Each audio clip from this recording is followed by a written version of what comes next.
Everyone, it's Grayson here from Based Theory. So, hopefully, you guys are at least aware of the debate that happened tonight. It was pretty enjoyable. Not really the typical topic that I will watch. This was a debate all about morality. Specifically, does morality come from God? Which was an interesting topic. I typically stick more to the scientific topics, but it was definitely enjoyable to talk about morality. The chat, which I was in, was very lively. So we're going to open it up. I have the link, the StreamYard link to join this after show pinned in the comments. So if you are interested in joining on either side of the aisle, I would follow the link. It's pretty easy. If as long as you have a phone, you should be able to join in audio. I think that we might have Mark Reid join, who was arguing obviously that morality does not come from God, and we could even have Praise I Am join, who obviously was arguing for the affirmative. So there were a bit of some interesting arguments on both sides. We were talking about, do babies have morality? Do animals have morality? Both of those came up. Um, I was a little bit confused as to what exactly Praise I Am's argument was about why morals necessarily come from God. I don't think that he was very cogent in his justification for why that is. He just said that moral laws require a moral lawgiver, but that starts with the assumption that is not a shared assumption that objective moral laws exist in the first place, which obviously I think Mark and myself and most atheists would disagree with. So, yeah, if we start with the starting assumption that moral laws are objectively real, then maybe we could talk about requiring a lawgiver. But I don't think that many would make that assumption that are in the atheist camp. I think that's mostly a theistic assumption. So, like I said, the link to join is pinned in the live chat on YouTube.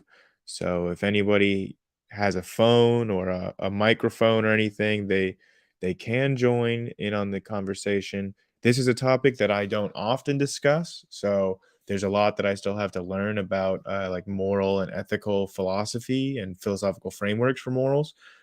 So this is definitely not an area that I am very active in or in researching or learning about. But, obviously, I think I'm a moral person and I don't believe in God. So obviously, I think that you can totally be moral and make good moral decisions without believing in a god. So I would definitely be interested if you are a Christian in the comments and you would disagree with that. I'd be interested in the discussion and hearing your side of things. It looks like we've got a beast joining right now. A mark of the beast? No, a beast of the mark. Welcome. Hey, Hey, that how was you doing?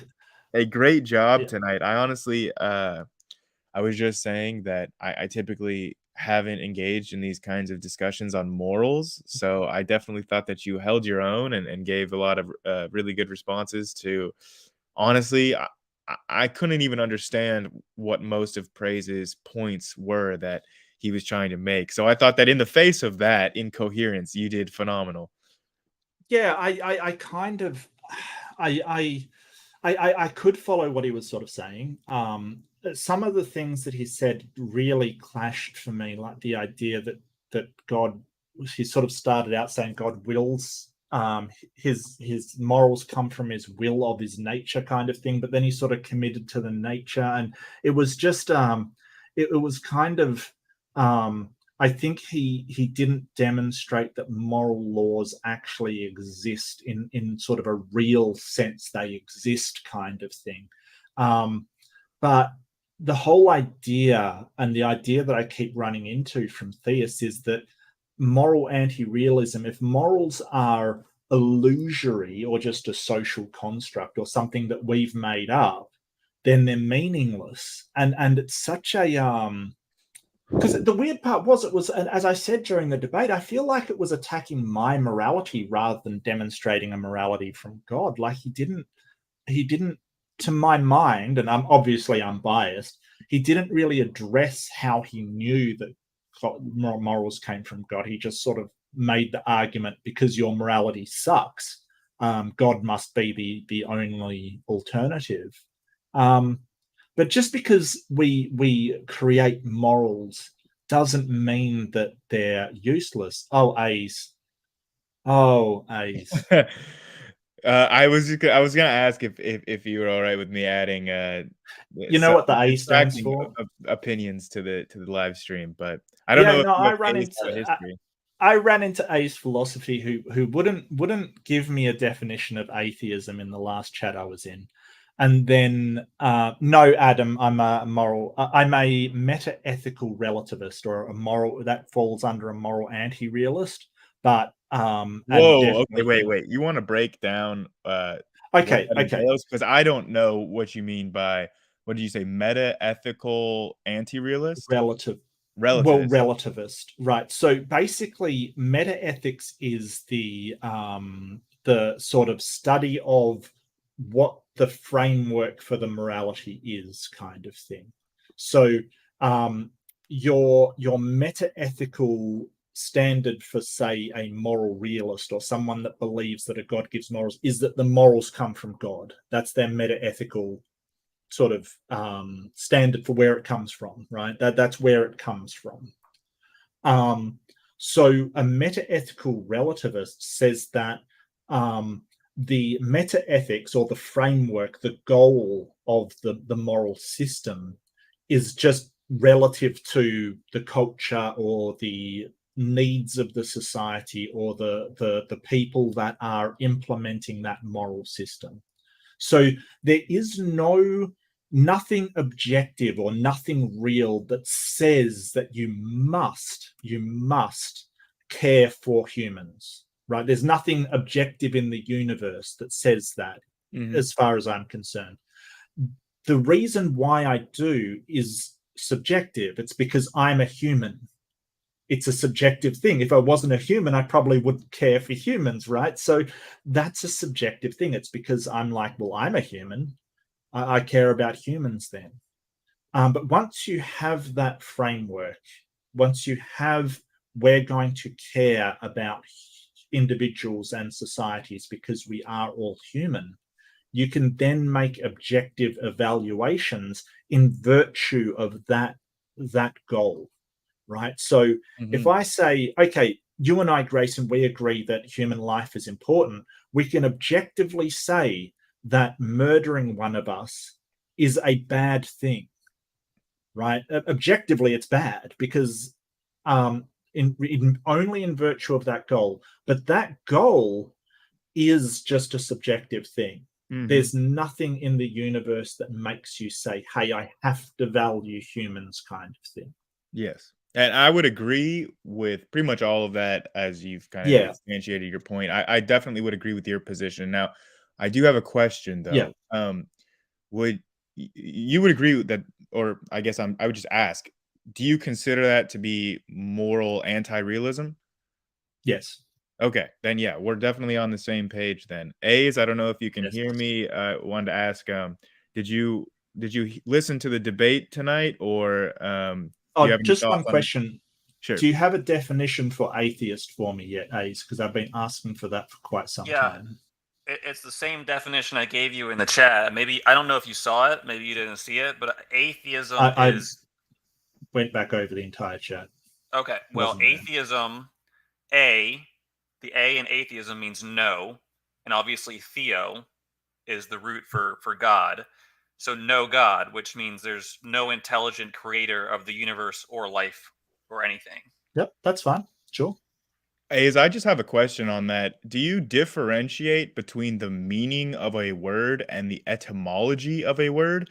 Like, you just seem to, when asking about the meaning of the word, you seem to break it down in terms of the etymology of the word, like where the word is coming from, what is the Latin root of the word, which I would distinguish from the definition or meaning of the word. Yeah, that's a good point. It's an operative definition that I use, and I realize that there's variety uh, between the beliefs of atheists. especially when you're asking questions besides whether just God exists, like questions about morality and things. They don't all agree on these things. But just, I think that something that all atheists have in common is that what they will say is they lack a belief in a God, which I just think means that they don't believe in God, is an easier way of saying that. Yeah, So can I ask you, do Mhm. you have a problem with my definition? Because I would just think an atheist is anyone that lacks a belief in any deities. Like that's what I would consider to Okay. be an atheist. Do you have a problem I'm with going to that? step in here and sort of say that a atheist is polysemous. Even within philosophy, it has multiple meanings. I don't. So both have been used, as in somebody that lacks a belief in a god and somebody that does believe there is no god. And depending on the circumstances which you're using it, both are perfectly appropriate in my opinion. if Okay, and if Baked you Alaska here's the also way. just joined. Wait, Big Alaska. I don't I don't think that this is the real Baked Alaska by any means, but whoever you are, we're glad to have you on. Did you check out the debate tonight, or are you just joining? I did. I did. I didn't catch the full debate, but I caught maybe, I don't know, maybe 45 minutes or so, and definitely enjoyed the discussion. Both intelligent men for sure. Any thoughts? Jeremy, Yeah. sorry, go ahead. Yeah, sure. I had some questions for Mark, and he kind of Sure. clarified it at the start there with the meta ethical non-realist description. But just to get some clarity on this. So, Mark, you don't, by when you say that there is no objective morality, Mhm. really what you're saying is there's no morality at all. It's just something we make up, right? No, no. I mean, look, morality, like you can say the same about the law, right? There's nothing sort of real about the law. It doesn't just exist somewhere outside of the statutes that we lay down. That doesn't mean that it doesn't exist, as in it's not something that has been implemented into our society. Um, if you think the law isn't real, then break the law and see if it is, the consequences don't follow. Just because something is not real, as in a philosophical sense, doesn't mean it is not A, useful, and B, applicable to our society.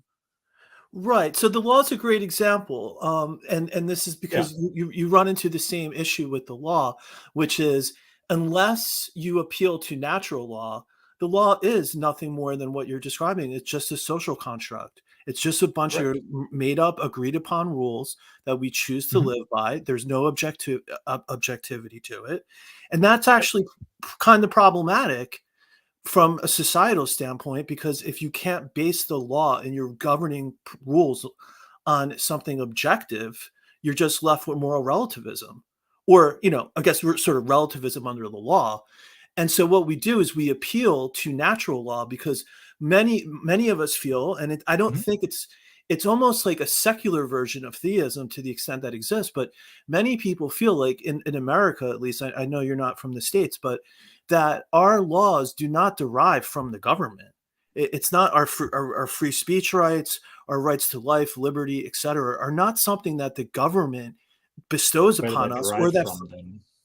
they. Before Mark answers, I just gotta say, Mark totally was schooling praise on American history. So you can say, "Oh, Mark's not an American," but he was definitely bringing the American history knowledge to the debate tonight, I thought.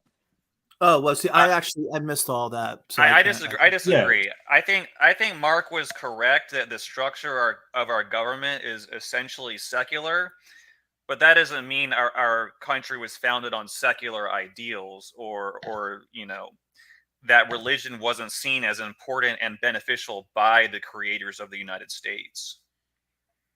Well, I mean, they may have seen it as beneficial, but that doesn't make it not secular. Yeah, This there were the also a lot of governing founders. structure. There were a lot of The, founders that, like, I mean, just just look at Thomas Yeah. Jefferson, man. He literally rewrote the Bible, removing all the supernatural parts. Well, Thomas Paine as well, well. what he did was, and by the way, Thomas Jefferson was the one who wrote the Declaration of Independence, which says that all of our rights come from God in that document. So he clearly believed in God.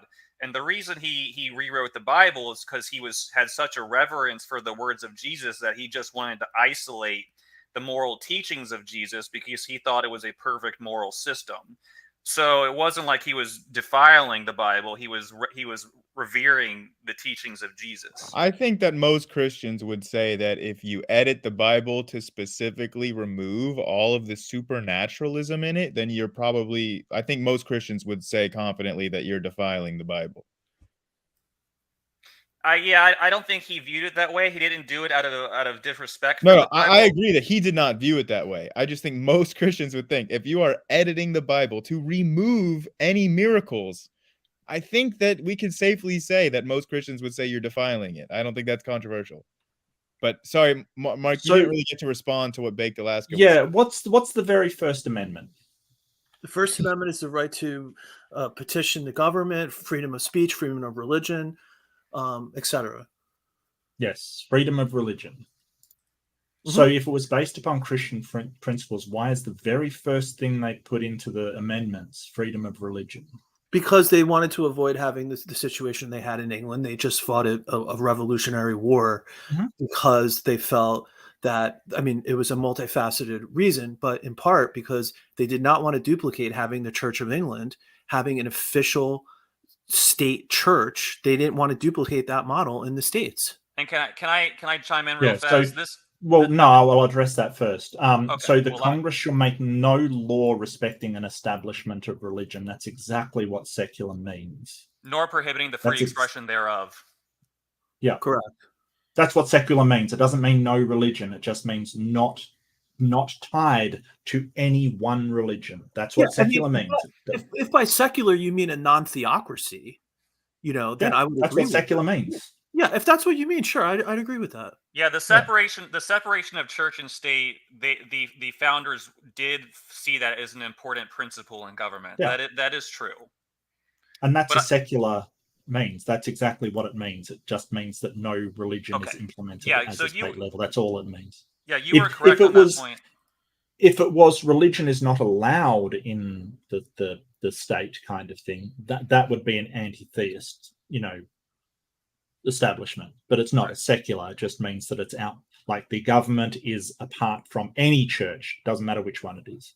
Yeah. And I just wanted to read the exact words of the Declaration of Independence. We hold these truths to be self-evident, that all men are created equal, that they are endowed by their creator with certain unalienable rights, that among these are life, liberty, and so, I mean, we can agree or disagree with that, but that is what Thomas Jefferson and all the people who signed it believed. And they were the founding fathers. So, well, I'm really not interested in sort of getting into a debate about America. Yeah, right. That's true.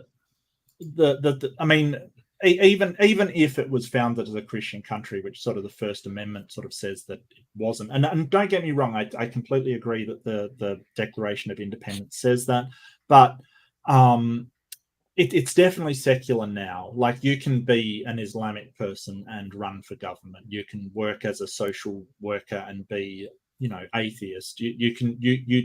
It is not a Christian country. It is a country for all people of all religions, and that is what secular is.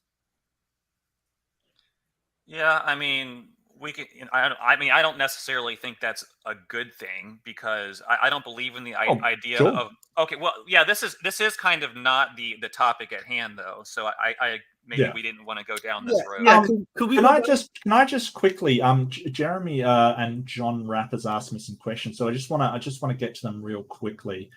Jeremy Nolan says, do you believe that some people or certain society have higher morals?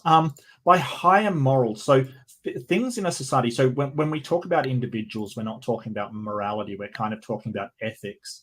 So some people having higher morality is they have better ethics. The other thing is, I think there are things that are morally necessary to be a moral person, and some things that make you morally superior. For instance, if you give a ton of money to the poor, I don't think it's necessary to do that, to like give up all your money to be a moral person. However, if you do so, you're probably morally superior, or you've done a better ethical action to, help the poor, kind of thing. So, yeah, I think that some people do make better ethical choices, yes, but I'm not sure if I think that's what you mean by higher morals. I'm not quite sure. If you mean something else, do let me know, Jeremy. Well, that assessment is entirely subjective. Someone else might look at donating to the poor and say, first of all, you're hurting yourself, which is stupid. Second of all, you're giving money to people who are, just gonna, fritter it away and continue to be a burden on society. So this So is wait, the are thing. you making the argument now for moral subjectivity? No, I'm just That's what I saying heard. that that's what I'm saying is in the atheistic worldview, that assessment that someone who does this thing, this donates, helps Okay. the poor, helps Yeah, that I just would want to be be clear. subjective. I don't think Mark made the claim that what he was saying was objective. Like, Well, Right. So, look, well, and if it's not objective, it's A's. I just want to caution you, because you do this a lot. You sort of say in the atheistic worldview and then go on to purport something that I don't agree with. So when you say in the atheistic worldview, I don't know what you're referencing, because atheists just don't believe in a God. That's it. right. But okay, there are Right. implications So of there not being a god. no. You don't get to do that. You don't get to straw man everybody who's an atheist by saying in the atheistic worldview and making this wide sweeping statement, because you do that a lot. You were doing it with me when I was in chat, saying in the atheistic worldview, you think everything will end at this point, and therefore there's no reason for morality. And I don't believe it's gonna, like, humanity necessarily has to end. This is the whole thing. You make these statements about what people believe, and you're basically doing mind reading. You think you can tell people what they believe, and that's why I said the A stands for asshole, because you're basically saying this is what you believe as an atheist. Don't tell me what I believe. I Well, will tell you. No, shush. I will tell you what I believe. Okay, let's get that straight. Now, atheism doesn't have a moral foundation at all. It's not about morality. It's just a position on one proposition. Having philosophy in your name, you should understand that. The whole idea that somebody can give to the poor and there's no reason for it. I've already explained that if, and this is only if, the well-being of people and society is your goal, then it is morally good to give people money that are down on their luck, because that is good for society. well, you have to understand, I'm not telling you what you believe. I'm telling you what the logical implications of there not being a God are. And I was also explaining to you what the scientific viewpoint is, which is that at the end of the universe, we will reach heat death where no life can possibly exist. So that was important. And I do think that maybe a better title for the debate would, can objective morality exist if there is no God? And I think the answer is no. There isn't, because there's no standard that will apply to all people at all times. And then the question becomes, well, if there is a God who is going to judge people according to some moral standard, then and their eternal souls are at stake, then atheists are actually doing something incredibly evil by perhaps leading these people to believe something that will result in their eternal condemnation. So this needs to be taken into account. Okay, so if you're put the debate as can objective reality exist if there is no God, you'd have to get a different atheist, because I'm a moral anti-realist. So I don't believe in objective morality. So, you'd have to get somebody else who does believe in objective morality. So, I don't know why I would go into that debate in the first place.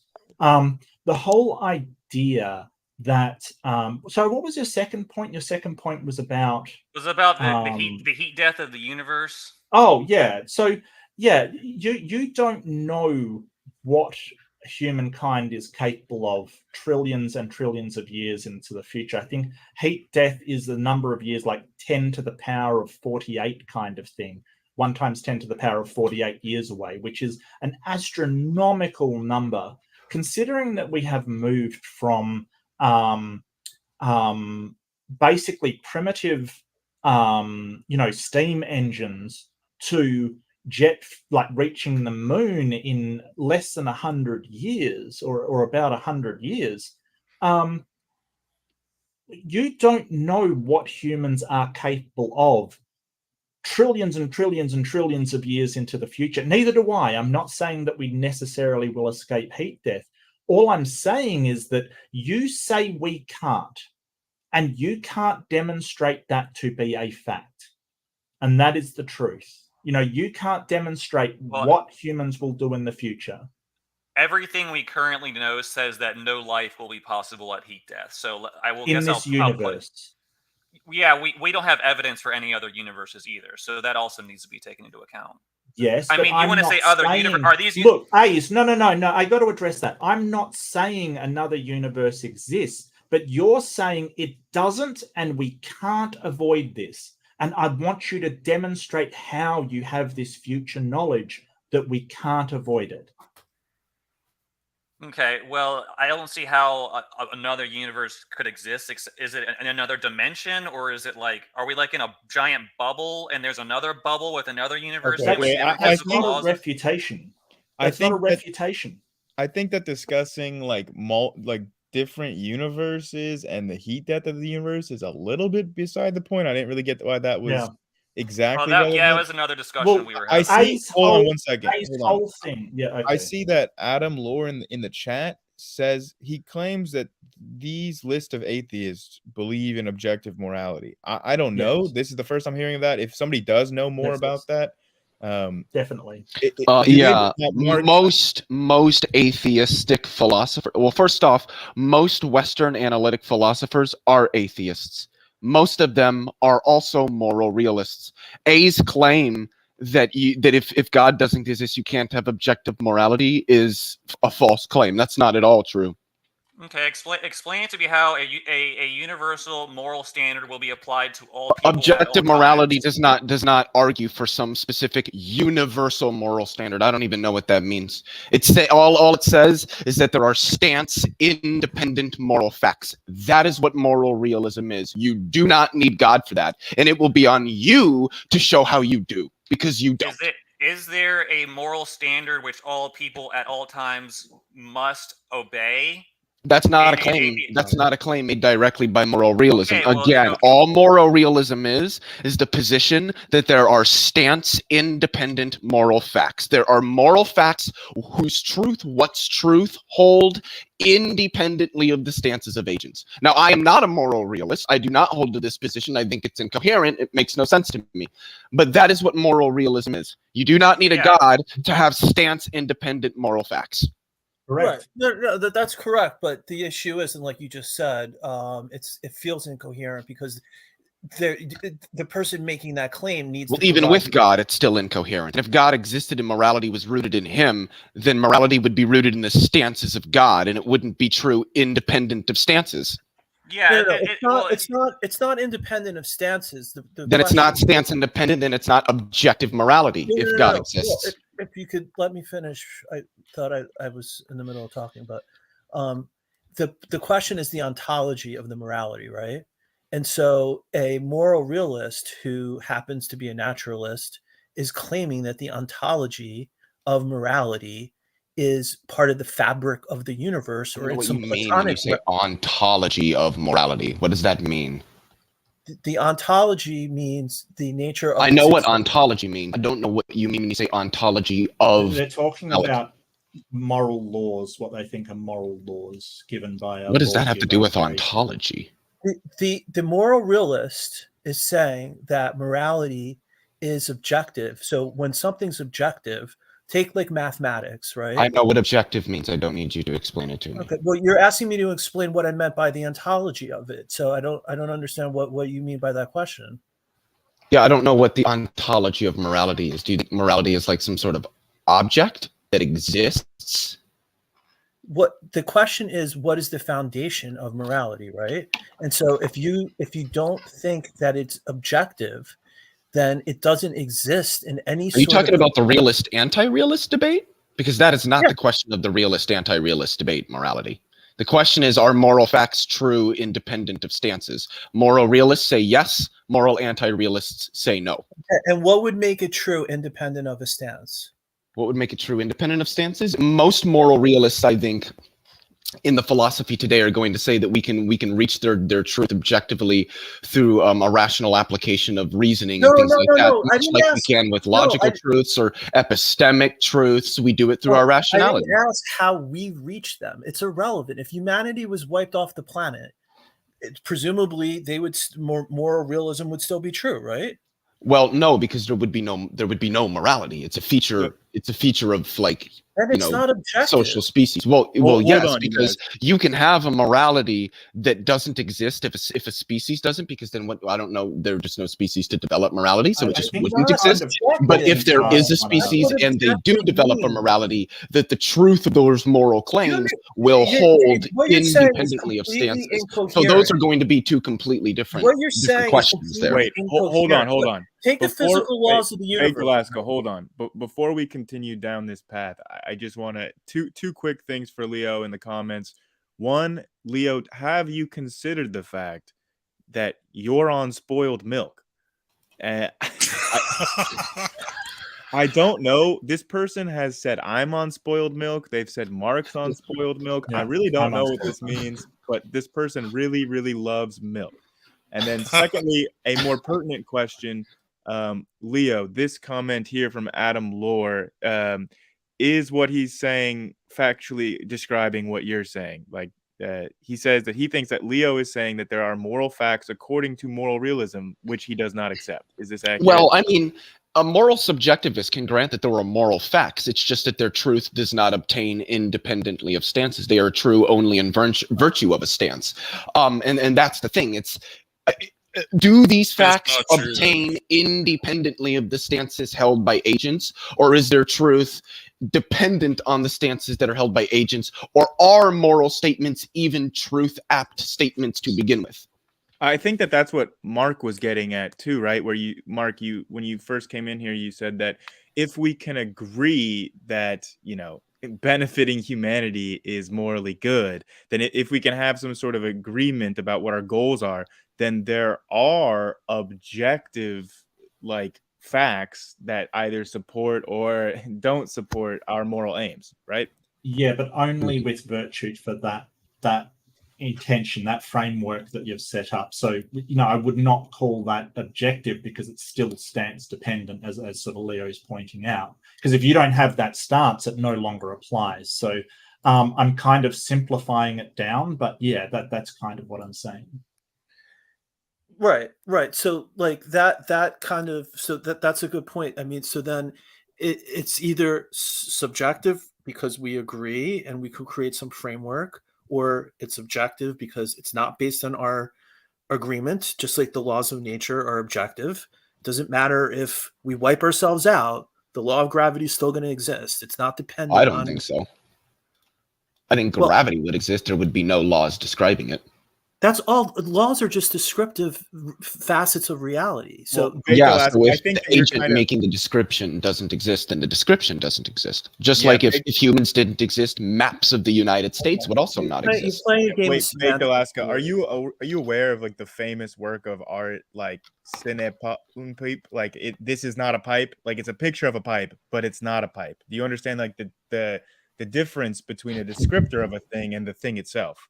Yes, but yes, I do. But when I say the law of gravity will exist, to retort back that no, the law won't exist, but gravity will, is playing a game of semantics. Well, I wasn't being semantical, so I think you just misunderstood. You actually clarify then. Okay, guys. So you just meant gravity would still exist, right? What's that? You just meant gravity would still exist. Exactly, that's all I meant. Yeah, but gravity and the law of gravity are not the same thing. Okay, great. You get extra You've got to be points. very specific with Leo. He's very precise. Making semantical distinctions that are completely irrelevant. Gravity exists. Yeah, it does. That's my point. Okay, that is the point I was making. That because could you bake the last? Could you maybe tie that in a little bit more to how it's relevant to like the moral thing? Because I yeah, get what you're saying that gravity would still exist without humans, but like, could you maybe tie that in to how it's relevant to the morals yeah, discussion? yeah, because what I think, and this is the fundamental challenge I think for somebody who's an anti-realist for morality, or somebody thinks it's subjective, however you want to describe it, is that we perceive certain moral aspects of reality to be objective, that they don't seem to Well, what's be. the argument for that? Because I don't think Well, that's true. In fact, most of the evidence shows that most humans actually have anti-realist intuitions about morality, that morality changes based on cultures and time periods and a variety of things that a lot of moralists aren't going to accept, not in a way that like anti-realists do. Okay. We perceive, and again, our perceptions could be wrong. Often they are, but we perceive moral. I'm assuming you have a internal moral code within yourself. And so, if you saw an old lady getting kicked to the curb, you're going to have a reaction to that, and that is something that you're going to have a very adverse reaction to, right? Well, not And necessarily. I mean, I would, but maybe somebody who really hates old ladies would not have an adverse reaction to that. Well, what you're describing is moral intuition, and we have a couple of emotions that deal with that. Like, for instance, most of us have empathy. Psychopaths don't. Sociopaths don't have any sense of empathy. They would see that person kicked to the ground and literally not feel a thing, because they do not have that sense of empathy that we have. And so I brought these two things up in the debate. If you did watch it, Bake Alaska, we have the foundations of morality are empathy and reciprocity, and we can track those in humans. We can find them in an MRI machine, like the portions of your brain that lights up when you see certain images, like a woman kicked to the curb. And we can tell when somebody's a psychopath because that part of their brain doesn't light up. Sure, but what may be happening there is it's a simple fact that correlation is not causation, and you're going to have other examples where individuals lack other basic functions of consciousness and other things that don't go to the sort of ontological foundation of those things, right? Like, you can't just draw that inference and say, because, let's say, for example, someone lacked consciousness because they were born without a brain, you can't just say, oh, that proves epiphenomenalism, or just proves that consciousness is merely physical. It just, it doesn't work that way. So it's like you have to. It's a handicap, right? Yeah, but we're not talking about that. We're talking about people that have been diagnosed as it's a handicap. It's a mental disorder. Sociopaths sent into the MRI machine, and what we expect happens. We have a testable prediction that happens here. Sure, and which may apply in many cases, but that doesn't establish that could just be a correlation. Okay, Baked Alaska, hold on, because you're talking about the difference between correlation and causation. So if we construct an experiment, right, where we hold other variables as controls, and we vary one variable, and we see how that changes somebody's morality as the independent variable, or as a dependent variable, then we can determine the actual causality. Like, an experiment can show causality instead of correlation. And we have done experiments where we've changed people's moralities with like something as simple as a strong magnetic field.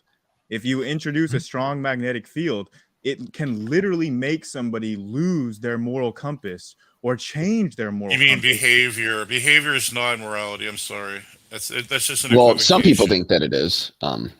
Also, behavior is very, very closely tied to morality. But I wanted to go back to basically what Baked Alaska was saying, and I wanted to reframe it from pushing an old lady to killing a person of a particular ethnic demographic that tends to come from the Middle Eastern area.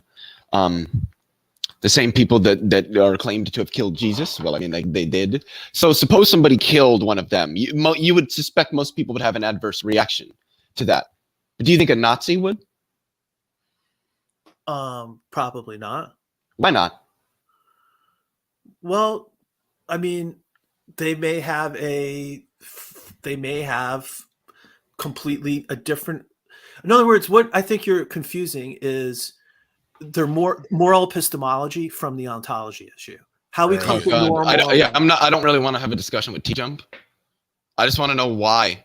why the Nazi would not have an adverse reaction to a Jew being killed in front of them. Okay, I won't use the philosophical term then if you don't like that. The way we come to know our own morals has nothing to do with this broader conversation that we're having. So I don't understand what your example really Well, I is. don't. That's not an answer to my question. I'm just asking a question. But okay, so my answer is he was raised as a Nazi. He was brainwashed. Whatever it is, what Yeah, difference? so does it make? his morals are informed by his stances. No, his morals are informed by his stances. What do you mean? No. Yeah, his stances on Jews are that he doesn't like Jews and he thinks they're terrible, degenerate, disgusting human beings, and so he's okay with them being killed. So he does not have adverse reactions to a Jew being killed like the rest of us would, at least hopefully. Just to back up Leo for a second, there was a book written about called The Banality of Evil, about one of the people in the Nuremberg trial who did not plead insanity and did not sort of plead supervisors told him to do it, who basically they found that this guy was just doing his job. He was just a gas chamber attendant. He didn't have any hatred of the Jews or anything. There's like so that. many variables. I'm sorry, doing Mark. his You're just assuming what you're believing. I don't know what that has to do with what he said. He was don't- explaining a book, I think. Like what? No, I'm talking about. Well, I mean, you brought up something about the Nazis. There's so many variables that you can account for. What about indoctrination? What about the parents trying to guide and tell their children how to believe affect your things? stances. Things that affect your stances. Yeah, okay. So cognitive stance has nothing to do with morality, though. The question is, if we all it does. have this moral intuition that says if we see something, we will react in a certain way, which Bake Alaska asserted, then why do we have these exceptions like, I don't know, the entirety of the Third Reich? Well, Variables. There's so many variables he can put in there and plug in there, but it has nothing to do with morality. It just has to do with psychology. Well, doesn't that mean that The Nazis killing a bunch of Jews didn't have anything to do with Morality. Yeah. Yeah, it sounds like you're making an argument for moral subjectivity, Praise. And No, by it the way, has nothing to do with ontology, morality. Hold on. I just want to say, I want to introduce that Praise There was is the an other ontology. person that was in the debate tonight with Mark. So Praise, welcome to the stream. You and Mark are the ones that had the debate tonight. So thanks for both of you all joining the panel tonight. Yeah, man. Thanks for having me. yeah, I think you guys did a good job in the debate. I think you both presented, rational, reasonable arguments. And there are reasonable arguments on both sides. I mean, this is obviously a complex issue, and we have to appeal sometimes to things like intuition or other things, because it's very hard to provide a scientific explanation of morality. And something I noticed that Mark said during the debate was, Why? Well, so because basically, I think if the naturalist is being honest, I know there's like a famous quote from Michael Bruce, who's an agnostic. I don't remember exactly what field of science he practices, but he basically says ethics are illusory. This is just a term that we're making up because all there really is under naturalism or this type of worldview is evolution, and you act in a way that furthers the survival advantage of your species. That's all there is. And Except that's not all there is. That's not how we act. Well, we do actually, a lot of things to go against that. That's part of the reason why we live as long as we do. Evolution you debunked. didn't watch the That's actually debate, did more you, than Bake there Alaska?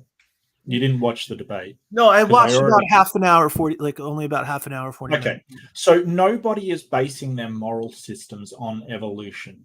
That's not true.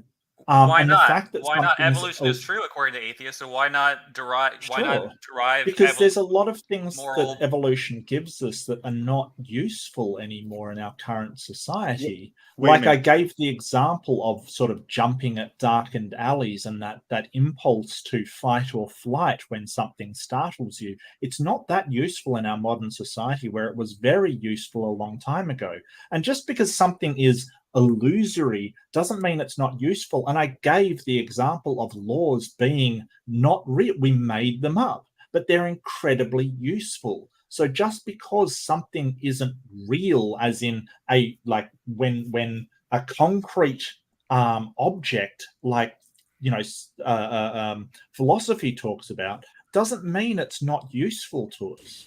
Well, you're assuming Either they're way, made up, real quick. Mark. You're just begging the question again. Phrase really quick. I Well, just wanna, no, because the argument is, well, if they're illusory, then they can't, they don't do anything. They're not of value. That's the whole implication. What if they're derived that from they're principles that are ontologically? hold on, Phrase. Hold sorry, on. making. go Then ahead. prove it. I want to address like A's question where he was saying, well, if evolution is true, then why shouldn't we base our morals on it? And I just want to pose a question because we've all brought up gravity as some example to do with morals. So I'll just extend this metaphor. A's, you would acknowledge that gravity is true. Does that mean that we Correct. should base our morality on gravity? For example, should we not prevent somebody from falling to their death because, well, gravity is real, so why shouldn't we base our morals on something real like gravity and just let gravity act? And that's what we would define as morally good. See how kind of I'll push you ridiculous off that the notion bridge. is? David Hume has entered the chat. I would say we should base our lives on the fact that gravity is true, not necessarily our morals. But if evolution is true, then we should derive ideas about our where morals come from or whether they exist from that true. There are logical implications that relate to morality if evolution is true, the naturalistic theory of Such evolution. as? Well, there is one thing that would be a result of that is there's no more objective reality for us than there is for apes and chickens and worms and things and birds and things like that. It's I don't like think that follows. What? I don't even know what you mean. There is no more an objective reality for apes and chickens and birds than there. Can you unpack what what you I'm mean by trying that? to say is that there's no actual moral principle that applies to humans that is different from the animal kingdom. Like we're basically just We are in the glorified animal apes. kingdom. Well, yeah, exactly. That's talking what about? you think. So what I'm saying is, when you look Well, at how it's the animals act, what I know. we don't put apes in prison when they kill each other and they sexually assault one another. So Yeah, the yeah. reason for that is because there's no moral standard that applies to them, and logically, Yeah, because we made it to apply to humans. It's for us. It's the Well, same reason it's why not- we it's don't not let a- apes. It's the same reason why we don't let apes drive cars. Even though I think we have taught like a monkey or two to some form of We've monkey taught to a drive a dog. car. I think. A But the group in point New being, Zealand it's taught not a because dog to there's drive no a car. standard. It's because we made cars for us. We drive cars. That's what If we there- do. if there's We're no car moral drivers. standard whole for a chimp, idea. The if there's whole no hang on, A's, you can't just keep talking and talking and talking. Some other people have to get in here. The whole idea of competition between species means that we don't have to give the same rights to animals as we do humans. In fact, we should favor humans over other animals because that's the essence of competition between species. So I don't think you understand atheism or evolution. No, I'm just saying. Hold on. Let me just finish. I'm just saying when we look at animals, we know there's no objective moral standard that applies to them, and all we are is apes with big brains, so they say. So therefore, there's no objective moral that applies to us. It's all an illusion. That's the ultimate truth we learn from evolution about morality, in my opinion. Sure. I don't think there's an objective moral standard for anything, but like even if I just granted that there was, I could say that, well, it's not just this. There's our deep social roots, the fact that we are a highly social and cooperative species. We're very, very rich in culture and art.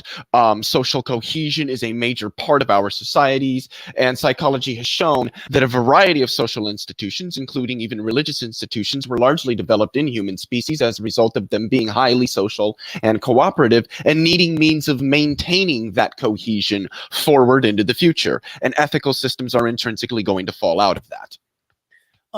Can I make one brief comment, and then if I could pose a thought experiment to the group. But the brief comment was going to be what in response to what Mark said, which is, if that's the case, then it's just a form of speciesism to say that because of the competition between species, we're elevating human beings above all other animals, right? But in any other context, whether it's racism or any other time you make a classification based on that type of discriminatory viewpoint, it's a reflection that it's wrong. So when you look at something like speciesism, you would, sure, subjectively we could say that favors humans over other animals, but objectively that should be an indication that it's the wrong approach. And I want to make a point. I don't believe in objective morality, so it's a moot point from your side. I just want to say with evolution, there can be no equality in any sense, because the whole point is that certain individuals are more suited for survival than others. So this idea of universally that misses the point. Universal That equality. completely misses the Let me point. finish. I'm about to finish. The idea that all humans are equal is annihilated by evolution. There's no sense in which it can be true. There's superiority and there's inferiority. There's no way around it. The point is equality. Because the point if is you're equitability. Animals, yeah. So if you're a social animal, you actually succeed by working together, by having equality. That's how you succeed against other competitive. No, A's, shut up. Against other competitive species. Now, you may disagree with that, but that's what evolution says. Ants work together, cooperatively. Meerkats work together cooperatively. There's tons of animals that work together cooperatively, but your straw man of atheism says, hey, all these things should just fight among themselves because some have got to be better than others. That's not how it works. And your ignorance of evolution doesn't excuse you from making these vapid, hollow, straw man statements that you think applies to something that you don't even understand. How much do we all miss the Neanderthals? Well, hold on, because I wanted to respond to that. I wanted to respond to that too. We've still got Neanderthal DNA in us, so we don't kind of miss them because we still have Neanderthal DNA. And I don't see anyone crying about it. So instead of talking about Neanderthal. Hold on, Leo, 1 second. I would just like to point out the fact that Jungle Jargon, I don't know where he is right now. He normally likes to hang around my chats, but he's a creationist who often will come on and lament the fact that the Neanderthals are extinct. He thinks that Neanderthals were superior to humans in just about every way. And he thinks that, like, Adam and Eve were Neanderthals, for example. And he thinks that, like, the fact that Neanderthals are gone is very sad because it shows the degenerated state of humanity. So you were asking if people like that are out there. I just want to let you know they are, and they're on your side. There's one person. Neanderthals were kind of superior to humans. They had a better brain capacity. They were stronger and bigger. Them out, then? Hold on. Let's not go down that road. I cut off Leo when he was trying to make a point to talk about Jungle Jargon. Yeah, that's a dangerous one. That is a dangerous one. Well, I don't know about Jungle Jargon, but what I wanted to respond to was the claim that A's made, because it isn't about equality, it's about equitability. It's not about everybody gets the same. It's about everybody gets what they need. And the other thing is that when others aren't quite as suited to survival as some of us are, we help them to survive. This is why people, want to develop prosthetics for people that have lost their limbs. This is why we provide assistance to neurodivergent people who need it, because without it, these people wouldn't survive. And as Mark has already pointed out, this is part of being a social and cooperative species. And this is why we have populated the planet to 8 billion people under the technological advancements that we've made.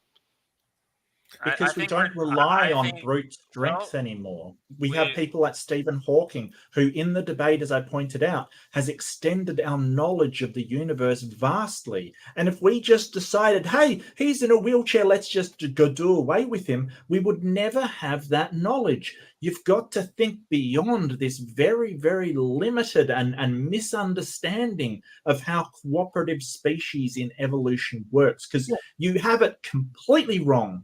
And it's really unsettling. Well, but to defend A's view, I think the issue is that we're looking at things from this Western viewpoint, which values like human rights and things like that. If you're from a different society, I think that's a Western viewpoint. Well, I don't think history shows that. Well, we fought World War II, and so. Germany is in the West. Almost what your position comes down to is might makes right. Because if we had lost World War II and the Nazis took over, their worldview would be dominating. They would Wait, control who are the you talking internet. to? Seriously, Baked. Like, honestly, who are you responding to here? I'm responding I don't to know. you, Leo, in part, and Mark. Oh, Me and Mark have argued a Mike's right position. Wait. Yes, because Beg you're Alaska, arguing. question, Because real quick. no. Is What I your did- argument? Wait, Beg Alaska. Is your argument that if we were raised as Nazis, then we wouldn't think that Nazism is wrong? Is that your argument? Exactly. That's Yeah. my argument. In other words, like, so what they seem to be arguing is that things are a social construct because of utilitarian reasons. We could sort of agree to bring about the greater good. And sure, it makes sense within that paradigm. Once you step out that paradigm, and this was going to be the thought experiment I mentioned earlier. Let's say we get visited by an alien civilization. They will have a completely different moral code than what we have as human beings. And there would be no way under the subjective morality worldview to say their morals were wrong and ours were right. Because Well, I'd it's say just, that they were wrong if they Well, disagree with the Alaska, stances that I have. I make would a just point. say that you can make a statement about whether something is right or wrong. The question is just according to who. Exactly. Usually, it would be according to the person making the statement. Yeah, that's why it's subjective. No, but in all debate, I mean, I know you guys are scientists, right? So No. in science, it's not about your opinion; it's about what is objective. Yet, Yeah, when but you're ethics is using philosophy, not science. What's that? Yeah, that's I don't. You're making a category error. You're basically saying, "Hey, science equates to morality," and that's not true. We can evaluate the natural world with science, and that can inform our morality. But just because science does things doesn't mean we have to use science for a moral system. What are you talking about? No, what I'm saying is, Wait, Baked Alaska, can I make a? I just want to say something. Let's y'all are trying to cover up the fact that there was an entire movement that was based on evolutionary principles called eugenicism, and it was very strong in the United States. And I would argue that was the foundational principle of the Nazis. And come on, dude. The eugenicists in the United States, one of which was Margaret Sanger, who founded Planned Parenthood, very explicitly based their ideas on the principles of Darwin and his survival of the fittest. But they were a way to incorrect, improve right? society. They said if it could happen to a sheep and goat, if it could happen for sheep and goats, if we can make sheep and goats stronger and better, we can do it for humans too. That's what they thought. That's what they tried to do. They were the incorrect. only people that say this. The only people that say this are creationists, and you'll find it on like Creation Institute stuff. Darwin was an abolitionist. He was actually very, very forward-thinking for his time, and he lamented what happened to the people in Africa under the slave trade. And this was back in 1829 or something. The whole idea that because evolution is true, it must be Darwinian principles informing it is just ludicrous. Oh, social I think Darwinism. the more important point here is that because a lot of what A said isn't, or yeah, it's not really wrong, but the problem is that the overwhelming consensus of relevant biologists and the geneticists that existed in the developing field at the time were thoroughly against eugenics. It was considered pseudoscience, and it still is. Yep. Bringing it up to try to attack evolution would be like bringing up the fact that people used to believe the Earth was flat to attack the fact that it's round. Okay, fair enough. But listen, the point that I was making earlier that Mark, I think, commented on was, my point was that if you introduce subjectivity into science, into the field of science, no matter what field it is, you would destroy it. Because the entire... I'm not saying we should. But I don't even think that's true. How isn't the entire foundation of science based on objective truth? We're not using science for... No. It's based on provisional knowledge. Yeah. Well, the science isn't based on a thing. Science is a methodology that's based on a number of different paradigms. I'm talking about the scientific method. What's the which is one method, part of science? Laws of logic. Scientific method? What is it? That's not. It's the process. It's the process through which scientific knowledge is derived. It's part of it, and where does it say it gets to objective truth? No, not that In other words, what I'm saying is it has to be objective, or it would destroy science. What do you mean If when it you was say just- that? If there wasn't a what is the whole point of peer review papers then? What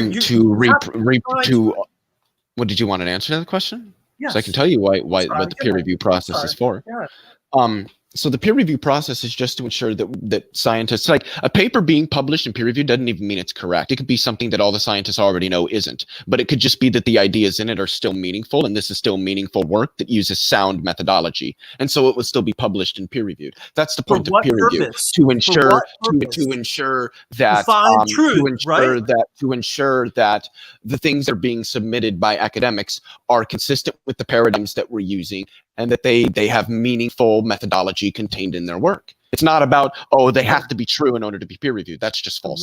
The word science itself, the derivative of the word is scienter, which genetic is fallacy. No. That's an old. Let's stick with the peer review. You didn't answer my question. That's the etymology of the word. You're basically going back to the original Latin source of the word and saying then it must equal that thing. Leo is right. That is a genetic fallacy. The definition and the usages of the word science and scientific methodologies are what they are today, not back in the, I've seen Kent Hovind do this, and you seem to be using a lot of his arguments that he uses science from the Latin back in the 1700s or something. No, that is not the definition anymore. It is a genetic fallacy. Okay, no, it's not. The genetic fallacy is when you are trying to establish that the truth or falsity of the claim is based on how you came to know the claim. And this, what my point had nothing to do with that. It was simply the origin of where you've got the claim from, where you've got the knowledge. It was just the origin of the word, like you said. I was just talking about the epistemology of the word, and all I was saying is, like, in using the peer review. No. It's the etymology of the word that you're talking about. Yes, correct. Where it got. Yes, so not the the etymology. Not the epistemology. I'm sorry. You're right. I misspoke. So you cannot take the etymology of the word, the way the word originated from Latin, and apply it to a normative definition today. Okay, then what does it mean? What does science mean then, Mark? What does science mean if not what I said? It's a methodology in which we can determine facts about the natural world. Are facts subjective or objective? Objective, usually, yeah. Boom. That's all I'm saying. Why is there's no disagreement between us? That's my point. My whole point is that science is the method we use to determine objective truth. I don't know what your point is, quite frankly, because we're talking about morality, and now you're talking about science. My whole point is that whole point was I was making a comparison that in the normal scientific method, you try to find objective truth. That was it. And what I was just saying is that when it comes what's that got to do with morality? Because I was just trying to illustrate the problem with subjective morality. That's all. What's the problem? The problem is that there's no foundation to it, and that we seek foundation.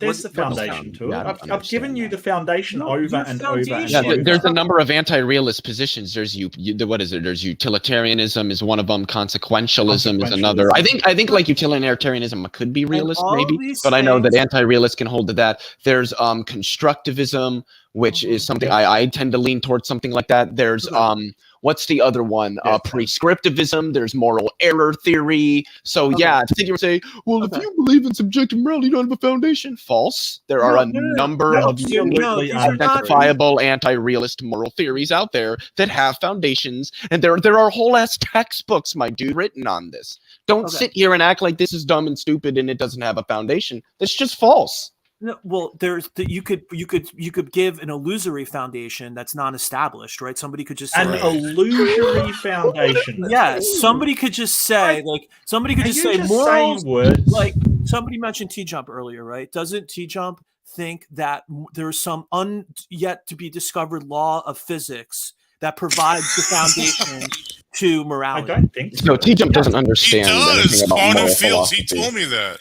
Yes, he does. He does think that. So you could easily put forward a quote unquote foundation, just like Leo was describing some. And my whole point are things like utilitarianism are not real foundations because they all rely on.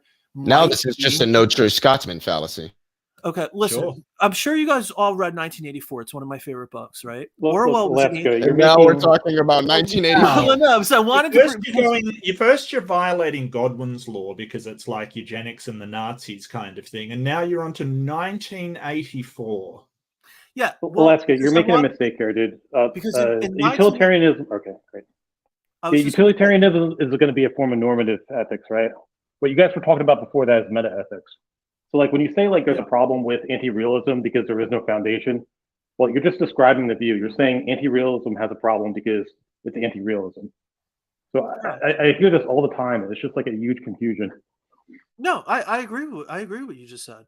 I mean, look, the reason I brought up Then what's the problem? The reason I brought up 1984 is because in that society, Big Brother and the party, they called the shots, and there was no way for Winston Smith to, without appealing to some higher source, right? Because God is not mentioned once in that book.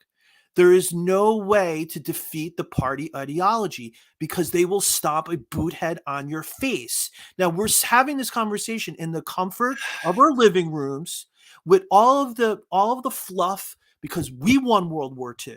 We are the powerful people. So yes, we have the liberty of taking these esoteric positions. If we didn't, we wouldn't. Your positions would collapse. That is the argument I'm making. Because there is no actual solid foundation to it. Period. End of story. No, it's not. It's just basically saying, hey, you believe in moral relativism. And it's like, well, yeah, what do you think we've been saying all this time? Basically, you're not adding anything. You're just going, well, I don't like your moral system, so it makes me unhappy. So I'm going to reference a book, which is a fictional novel, by the way, so much for your objective standards, on how you think our moral standards are going to be implemented in the future, because you have nothing of actual substance and have to reference a frigging novel in order to get a point across, which isn't even a real point because it's fictional. Well, the novel's fictional, but it's an illustration. Yeah. That's all it is. It's just an illustration. Yeah, and if we have Christianity as the moral foundation, cats and dogs will fight, and then there'll be a theocracy implemented, and then do you know what a slippery slope fallacy is? Yeah. Well, think of what you're saying. You're doing it just fine. This whole idea that we're going to be living in 1984 because moral relativism is a thing is just one of the stupidest arguments I've ever heard. I could say, hey, we're going to be living in what was that show with The Handmaid's Tale, because people believe in sort of morality from God. There you go. There's your counterexample, a work of fiction as well. Are you happy? I haven't seen that. I wasn't saying we're heading towards 1984. That wasn't why I brought that up. I was just pointing out an example when you're not in the when you've lost World War II, right? Like, this is the problem I have with. I think Man in the High Tower then is what you're after. Baked Alaska, can you just maybe provide an example like in the real world that's not fictitious? Yeah, sure. Like North Korea. Listen, you could just grant all of this. You could say that anti-realism leads to these horrible things, blah, blah, blah. None of that is going to be an argument for realism. This is just a fallacy of appealing to consequences, right? You're going to say, I don't like the consequence of this view, therefore it's not true, right? That's not my argument. That's not my argument. I think North Korea would also have moral realism. They believe that the morals come from their leader, who's sort of deified in their society. Yeah, what was your argument, Baked Alaska? No, my argument was like, and maybe I am appealing to our intuitions, and this again goes back to when you see any type, and when you experience the moral realm. Now, look, it's either one of the two things. It's either this is something that's a spin-off from the evolutionary process, and it's. I'm sorry to interrupt. Experience the moral realm. Could you explain what that means? Sure.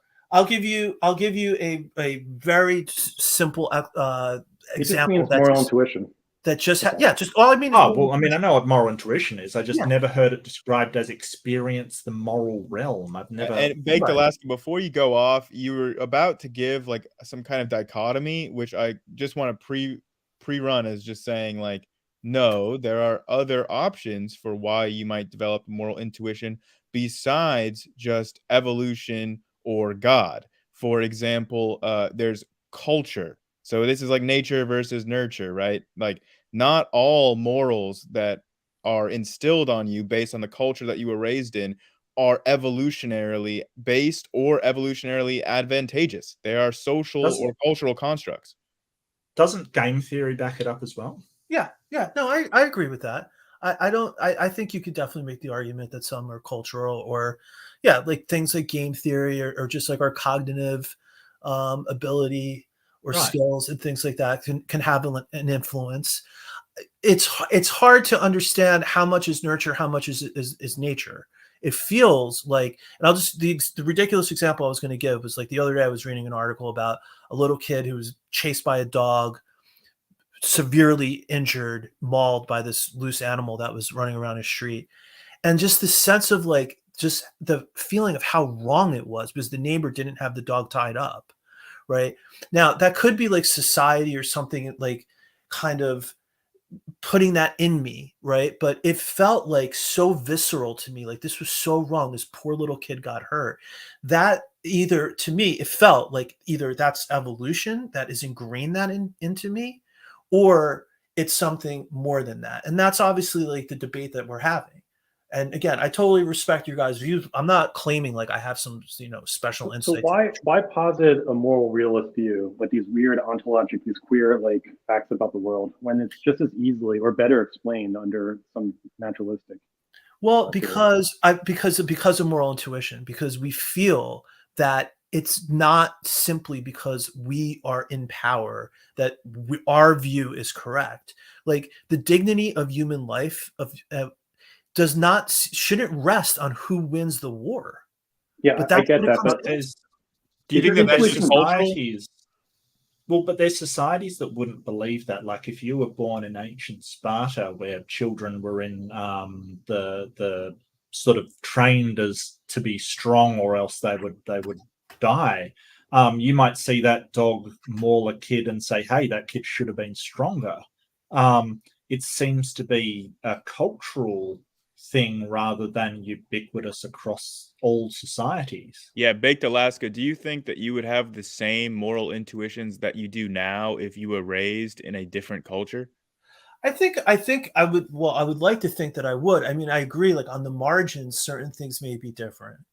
But when it comes to like the sort of black and white issues, I would tend to think that I would. It doesn't mean that there can't be like exceptions, and it doesn't mean that some small group can't get their crazy worldview like the Nazis.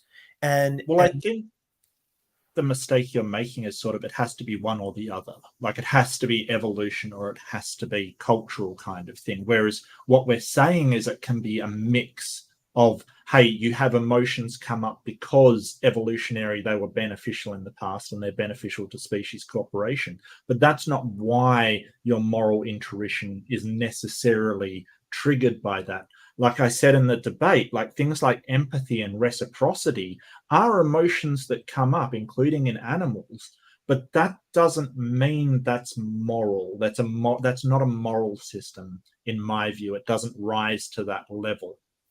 Does that make sense? So yeah, no, it does. But so this kind of gets to my question, which is like, you don't think that?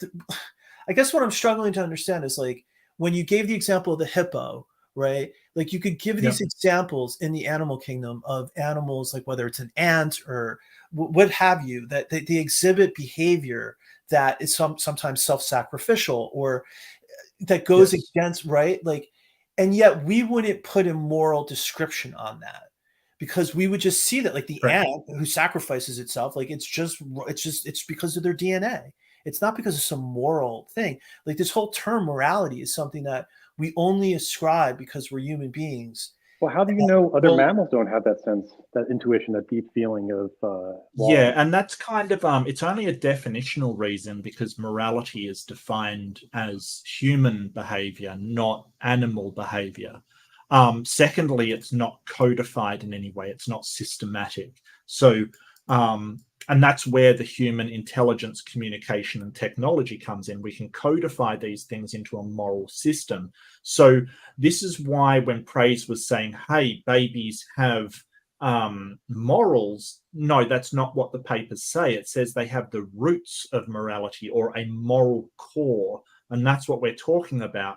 What babies experience as far as empathy and reciprocity, like, oh, he gets a toy, why don't I get a toy?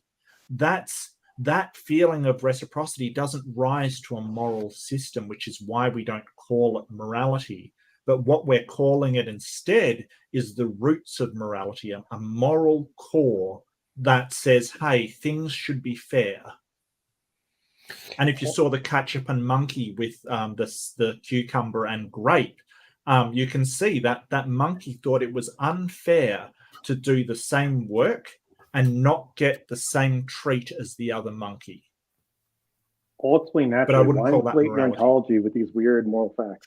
It just doesn't make any sense to me. And I think you brought up like the convergence argument, where you have this intuition about like something being wrong, right? But do you really have the intuition, like when somebody like steals your lunch money or something like that, that oh wow, I just get this deep sense of stance independent facts in the world? Like, no, you feel like somebody did something wrong to you, and it's something that you probably wouldn't have done to them, right? Yeah, I would think don't that a think it lot uses- of that would be like emotionally based, right? You're course. upset, you Oh, feel absolutely. anger, or like you feel upset about a thing, and like that's driving your behavior rather than any kind of objective morality. Yeah, the And I intuition mean, is even pointing at the right thing.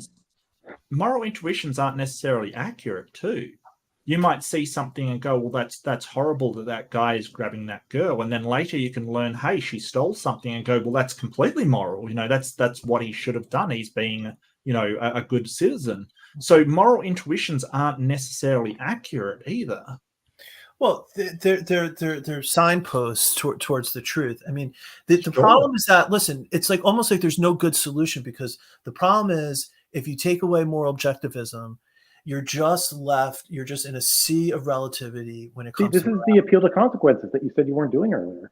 That's well, not an fair argument enough. for No, truth. yeah, fair enough. But nevertheless, you have to take into account the consequences of your worldview and what it Okay, really. yeah, but that's motivated reasoning. That makes me feel less likely to take that view seriously, because you have a motivation to believe it.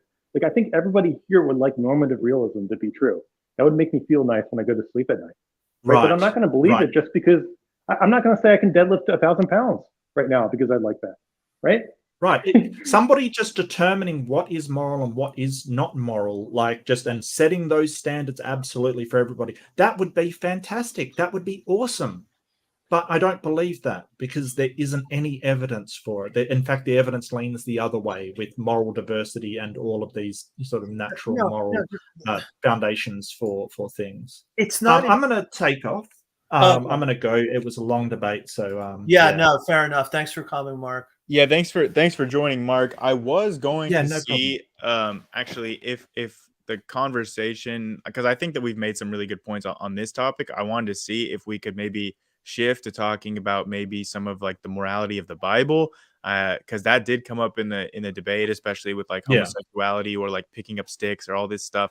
And I thought that stuff was really interesting, and with like praise and some of the I guess just praise and baked Alaska here, but is that a conversation that you guys would be open to having? Sure. Yeah. So sorry you didn't get to stick around to that part of the conversation, Mark. I know you probably would have enjoyed that, but no worries. I just really want lunch. I do. Can I say something really it quick? was a good discussion. Go ahead, Mark. Finish what you're saying. No, go, Leo. I'm joking. I was just going to say, because I'm probably going to jump out here too in a few minutes.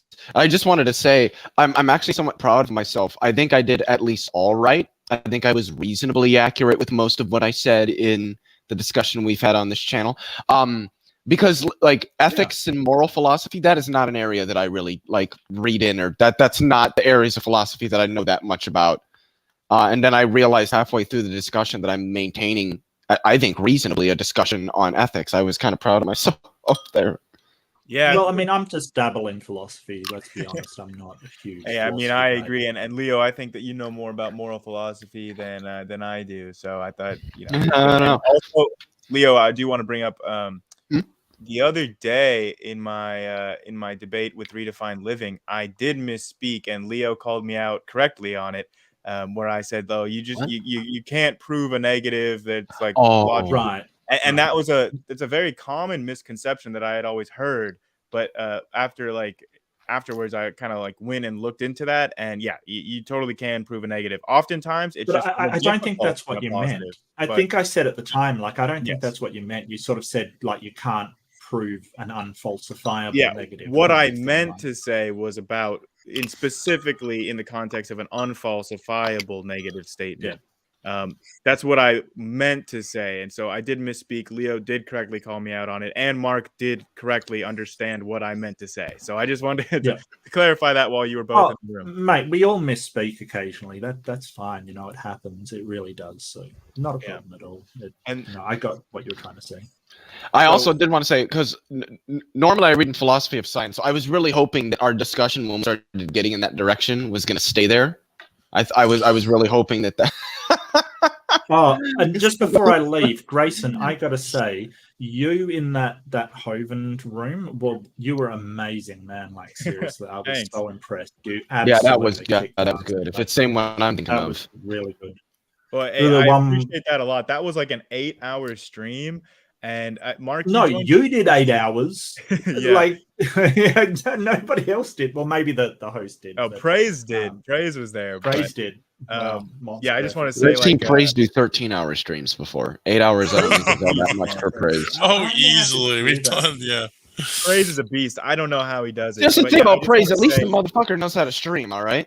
Thank you. I just want to say, in that debate, I did think that I had a lot of fun with like the Kent Oven part, but once we started going to the format where like literally every single person got to speak uninterrupted for like 2 minutes, and we had to go around and like I personally was chafing under that, and I started interrupting a lot more and being a little bit more. I loved it. I thought it was great. I got to rebut like 4 people at a time. It was awesome. Like, I was having so much fun in that.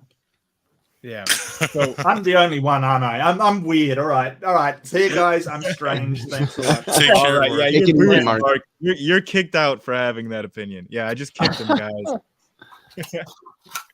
Okay, so the questions that I had about like the kind of biblical morality that was brought up, because I thought that was a really interesting topic, and it's something that I've kind of been talking a little bit about more recently with some of the Christians that I know, and like my main thing that I don't understand about it, right? Because it's like Jesus seems very explicit, like in the Bible, where he says that like I have erased the old laws, like all of the old covenant is done away with.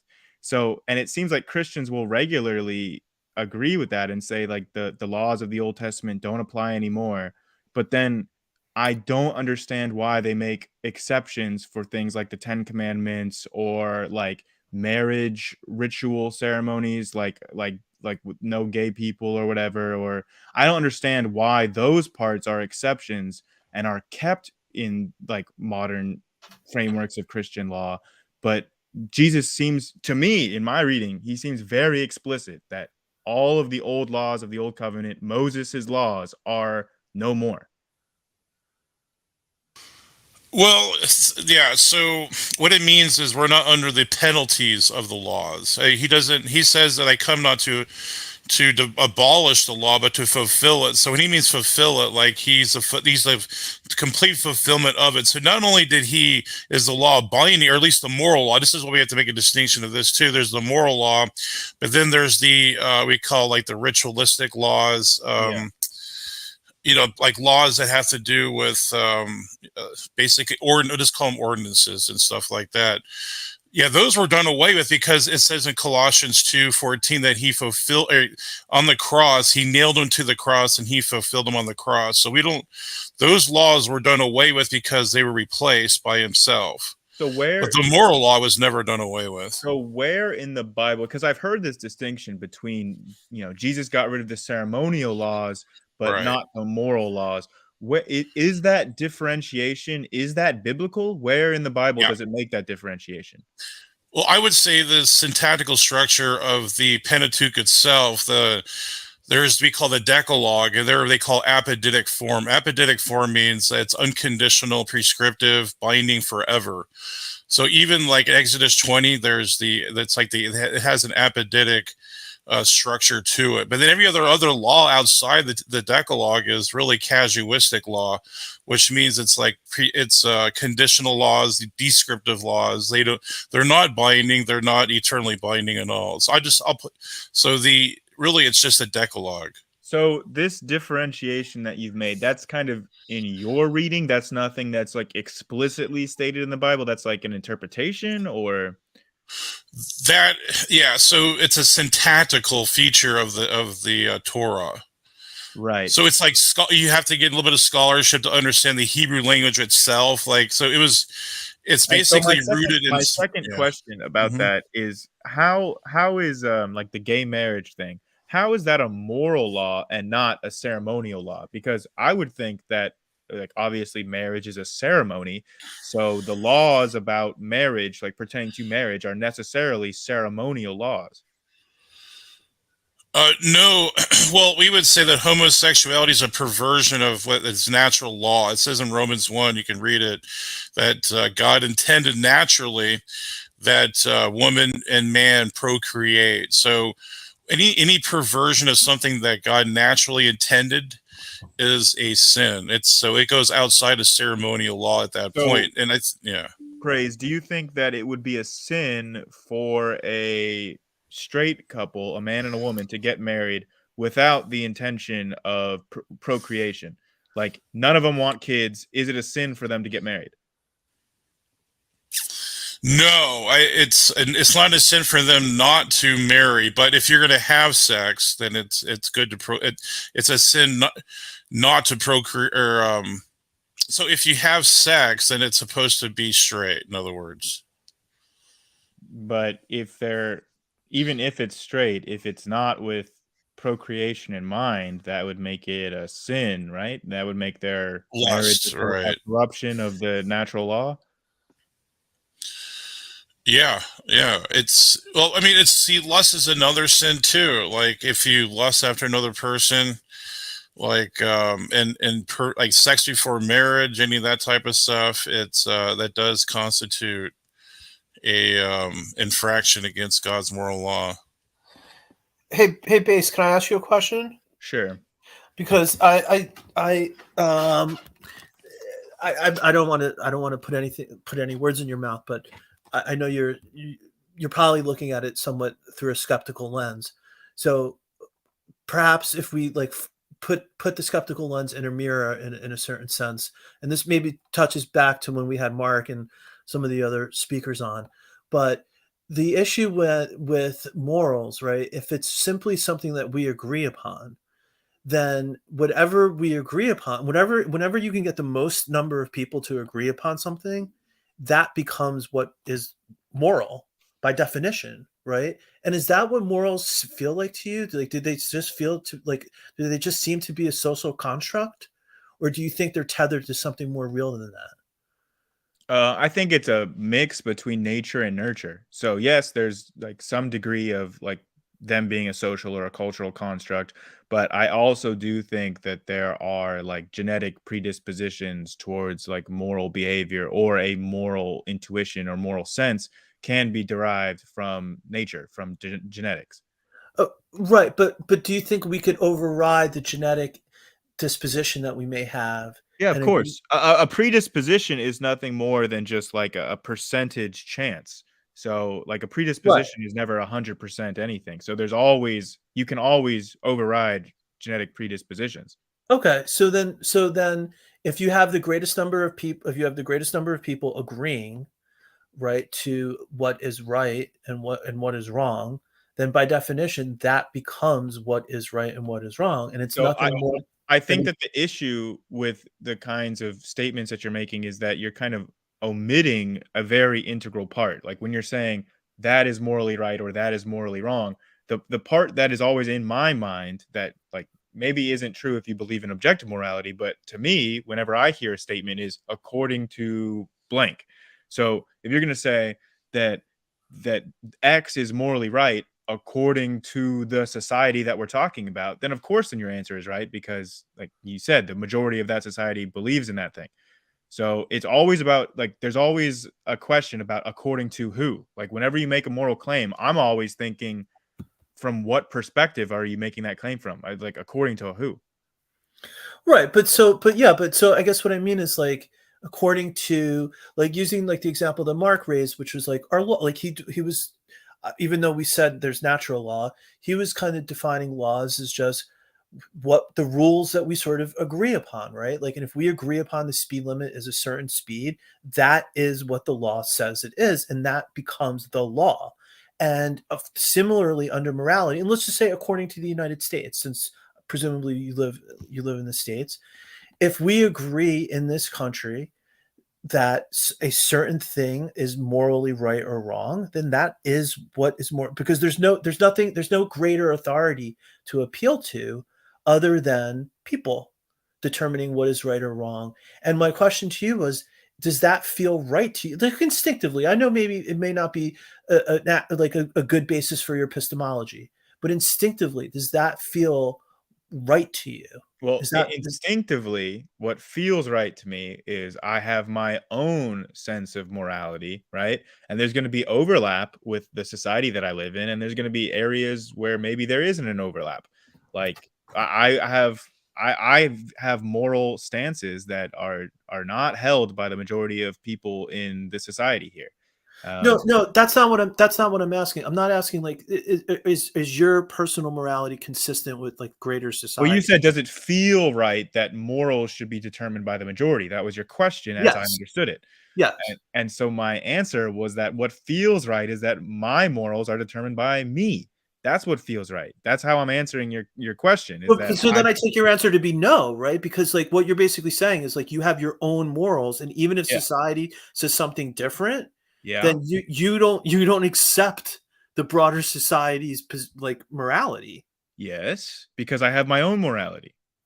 Okay, so it's just completely up to you. And so if you had another individual next to you with a different morality, you would Mhm. have there would be nothing objective that you could point to say, you're correct, Yes, he is wrong. that is true, yes.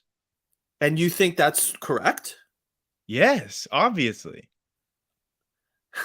Again, I think that, Grignard was pointing this out well. I mean, what you're doing is, like, appealing to, like, the consequences of these claims, which obviously, like, the consequences have no bearing on whether or not something is true, right? Just because you don't like the consequences, that doesn't mean that a thing is not true. Yeah, but at no point did I mention consequences. Like, You what did, I'm though. You what I'm did. no, what I'm appealing to, maybe earlier I did, you're right, but No, you did just, like, a minute ago, 30 seconds ago. No, I didn't say. I said if someone is next to you, right, you would Yes. have no objective means. If we were Yes, having that is a consequence, yes. What you what were consequence? pointing I out didn't as say the saying word consequence. you did I was not not. say the word consequence, but, like, what your question you were asking about the consequences. The consequences were that, like, we have different moral frameworks between me and the person sitting next to me, and there's no objective way to, like, compare or verify them, and that is a consequence. You were trying to ask me about that What is the consequence. consequence? What I still don't understand what the The consequence. consequence is that there's not an objective No, standard that we can. that's a byproduct. Like, all right, so look, let's not. Okay, you realize byproduct and consequence are synonyms. There's just synonyms. They are. You're right. But that's not where I was going with it. The point is that, like, I'm appealing to your intuition, your instinct in terms of deriving truth, right? Because I think our faculties are, well, I mean, there's arguments against But the you derived. already heard me say that my moral intuition is a mixture of nature and nurture. Like, I've already explained where I think moral intuition comes from. I know, but when it comes to any other truth claim about the world, if we basically, you would appeal to objective truth because you're a scientist, right? And so you would appeal to the objective world and objective truth. This is what we were talking about earlier, why I mentioned peer review papers. And the whole Mhm. process of science is to derive objective truth. But when it comes to morality, you're so comfortable being like, no, the person next to me could think that, whatever it is, the most extreme possible thing. And you're Uh-huh. like, I have no way of arguing that I'm correct and he's wrong. Yeah, because there's no scientific way to prove objective morality. It's not scientific. No, well, I'm not arguing that you prove it by a scientific method. Well, you were just talking about science as a I'm means of talking getting about to objective science. truth. And yes, science gets to objective truth via inductive reasoning and empiricism, but you can't use inductive reasoning and empiricism on moral laws to like prove whether like if they're objective. Well, that just because we can't use science doesn't mean there isn't an objective moral law that will be applied to all people at all times. Yeah. That I mean, I agree that it doesn't mean that there isn't one, but I'm just saying like he was talking about science specifically. I didn't bring up. Yeah, no. But the reason, the reason I referenced science was not to say we should use the scientific method to determine their subjective morality. That's not the argument I was making. What I was saying is that in any other context, you look for objective truth. But when it comes to this, because this issue is very hard to reconcile with naturalism, all of a sudden you're so comfortable saying like, no, it's totally subjective. Because if it has to be, because otherwise, if you were arguing it wasn't subjective, right? And if you weren't putting the cart before the horse and you were being and I'm not saying this in a disrespectful way, but I think if you were truly being intellectually honest, right, you would then have to take this crazy position like, no, it is somehow objective, but have no way of establishing that. Because how could that ever possibly be established in some kind of coherent way outside of an appeal to God or supernaturalism? You'd have to appeal to like the Platonic realm or like some. So wait. Why do you think that I'm being, like you said, that I'm being intellectually dishonest? So that, are you implying that I really do believe, like in somewhere deep in my core, I really do believe about objective morality, but I just refuse to acknowledge that for some reason? Is that what you're claiming? No, what I was saying was that like if you were being I didn't say you were being intellectually dishonest. I was saying if you were truly being intellectually honest, like as much as possible. Like how is that a difference? You're saying I'm not being intellectually dishonest, but if I was being intellectually honest, my position would be different. Well, because what I mean is like, I don't think you're being intellectually dishonest. I think that's like an affirmative thing where people being intellectually lazy. Yeah. Or just like, I think we all are in a certain way, because I think in a certain sense, we're all somewhat subject to some of these worldviews that we have, right? I think theists or atheists alike, or naturalists or what have you somewhat try to fit things into your worldview. And so all I meant to say was that, like, if your worldview is naturalism and that type of worldview, then there's somewhat of this challenge. Like, are you going to be putting the cart before the horse? Because then when it comes to something like morality, you're just going to default to like, it's a subjective. It's just like, sure, it's some evolution, it's some societal conditioning. And that's what's determining your position, because it fits into this broader worldview that you have. Not for me. And there are naturalists who are more realist. I just don't get the intuition that you think I have. I'm sorry, I've never felt that way in my entire life. They're not consistent, though. They have to appeal to brute facts, which brute facts are contingent facts anyway. So I don't think so. I think it's self-refuting. Well, what do you mean? How's it self? What? Someone who claims to be a realist and being through naturally would have to appeal to brute facts. And brute facts are easily, you can unravel those really quickly, because I mean you can just show that brute facts are contingent facts, because if they were necessary facts, they wouldn't be contingent in the first place. Well, what does contingency or necessity have to do with whether or not moral realism is true? Yeah, I agree with you. Moralism, other naturalism isn't. I don't like that view, right? But usually the moral naturalists will take some kind of deflationary view of what a moral fact is, or what realism in regards to morality means. I'm just bringing up that because there just are naturalists that are more realist, but I don't know what like contingency, like the modal scope of these claims has anything to do with it. Like what if we live in a possible world where appeal to brute facts, though? I mean, it's self-defeating. Yeah, that's my point. Why are brute facts I really don't think that it's self-defeating, though. I mean, like to claim that there is no objective morality or no objectively moral or no objective moral truths. I don't think that that's self-defeating. It is, because because of the naturalistic fallacy. It's good because it's natural. That's the only thing they can say. You can't ground anything outside of nature, so it has to be a naturalistic fallacy. Well, I mean, you can give like a Freudian like sense referent response to the naturalistic fallacy. I don't think it goes through. I'm just saying that people hold that view.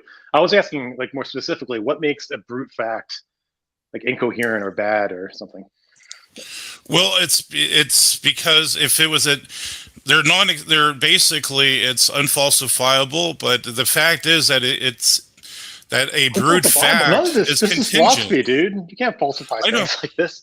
We're talking Well, about you metaphysics. can because it's a contingent fact. So if it's contingent, it's not true. Well, no, that's not what contingent means, dude. God could be contingent, right? Contingent just means that it's not necessary in all possible worlds. That's all that means, right? Unless you're taking like the Muslim definition where they use contingent to mean dependent, which is just crazy because nobody in philosophy uses that term that way anymore. Yeah, I mean, praise. My name is Grayson, right? That's a fact, right? But there are like my name didn't have to be Grayson. Well, I mean, are you talking about like possible, like modal, like a modal type of argument there? Contingent is going to be a modal term, right? Well, I mean, so here's like the thing. So brute facts are physically contingent. So they're appealing to their necessity would be explanation for why they are true. Therefore, since all brute facts are physical or contingent physical facts, they admit a further explanation to why they are true, even just in principle. So the PSR, the principle of sufficient reason, would actually topple that over brute facts. I'm confused. I'm really confused. Like I deny the PSR for other reasons, but first off, like brute facts aren't physical. Like they don't have to be physical. They can be, but they don't have to be. Like what do you mean? That's what utilitarians or people that are naturalistic realists. That's what they're saying, though. They're physically. Utilitarians. That's not even a meta-ethical view, dude. That's a normative ethic. Like you could be a realist or an anti-realist and a utilitarian. No, you can't be a realist and be a consistent utilitarian. I would disagree. I disagree with that. Peter Singer, like the most famous utilitarian, is a moral realist. I gotta go. Right, but well, actually, Peter Singer actually appeals to that. He thinks that the idea that emotions are hedonistic, so he's a hedonistic utilitarian. But that's self-defeating, though, because you're saying that there's an objective property that exists within the idea of hedonism that makes it objective. But that's incoherent. Like, what the hell does that even mean? Well, he can't justify that. I'm sorry. I'm pretty sure, didn't Peter Singer write a book about how humans have no more inherent value than like pigs and farm animals and things like that? No, he changed his viewpoint. He went to this he claims it's subjective, but it's like he says it's a hedonistic utilitarianism, but he thinks that actually in pleasure that there's an objective property in pleasure. Well, pleasure itself is just like a behavior or some type of phenomenon of human beings. So how could that be objective? Because if it's in the realm of human beings itself, then it can't be objective or independent or stance independent. So I mean, this is the type of the I don't mental know if midgetry. I would necessarily agree with that claim, but also like I'm sorry to see Grignard dip out because it was clear that he was pretty well read on this topic. He was bringing up good points, and unfortunately, I'm not familiar with Mr. Singer's works, so I can't really comment on them. But praise, I don't know if what you just said I would necessarily agree with as. Like I think that there's a logical leap there that I don't really see the necessity for. I mean, but see, Peter Singer is going to have to address the naturalistic fallacy. He's saying that naturalistic pleasure is good because it brings pleasure. So that's actually a naturalistic fallacy, and that's why I'm saying it's self-defeating. Wait, there's something I want to get.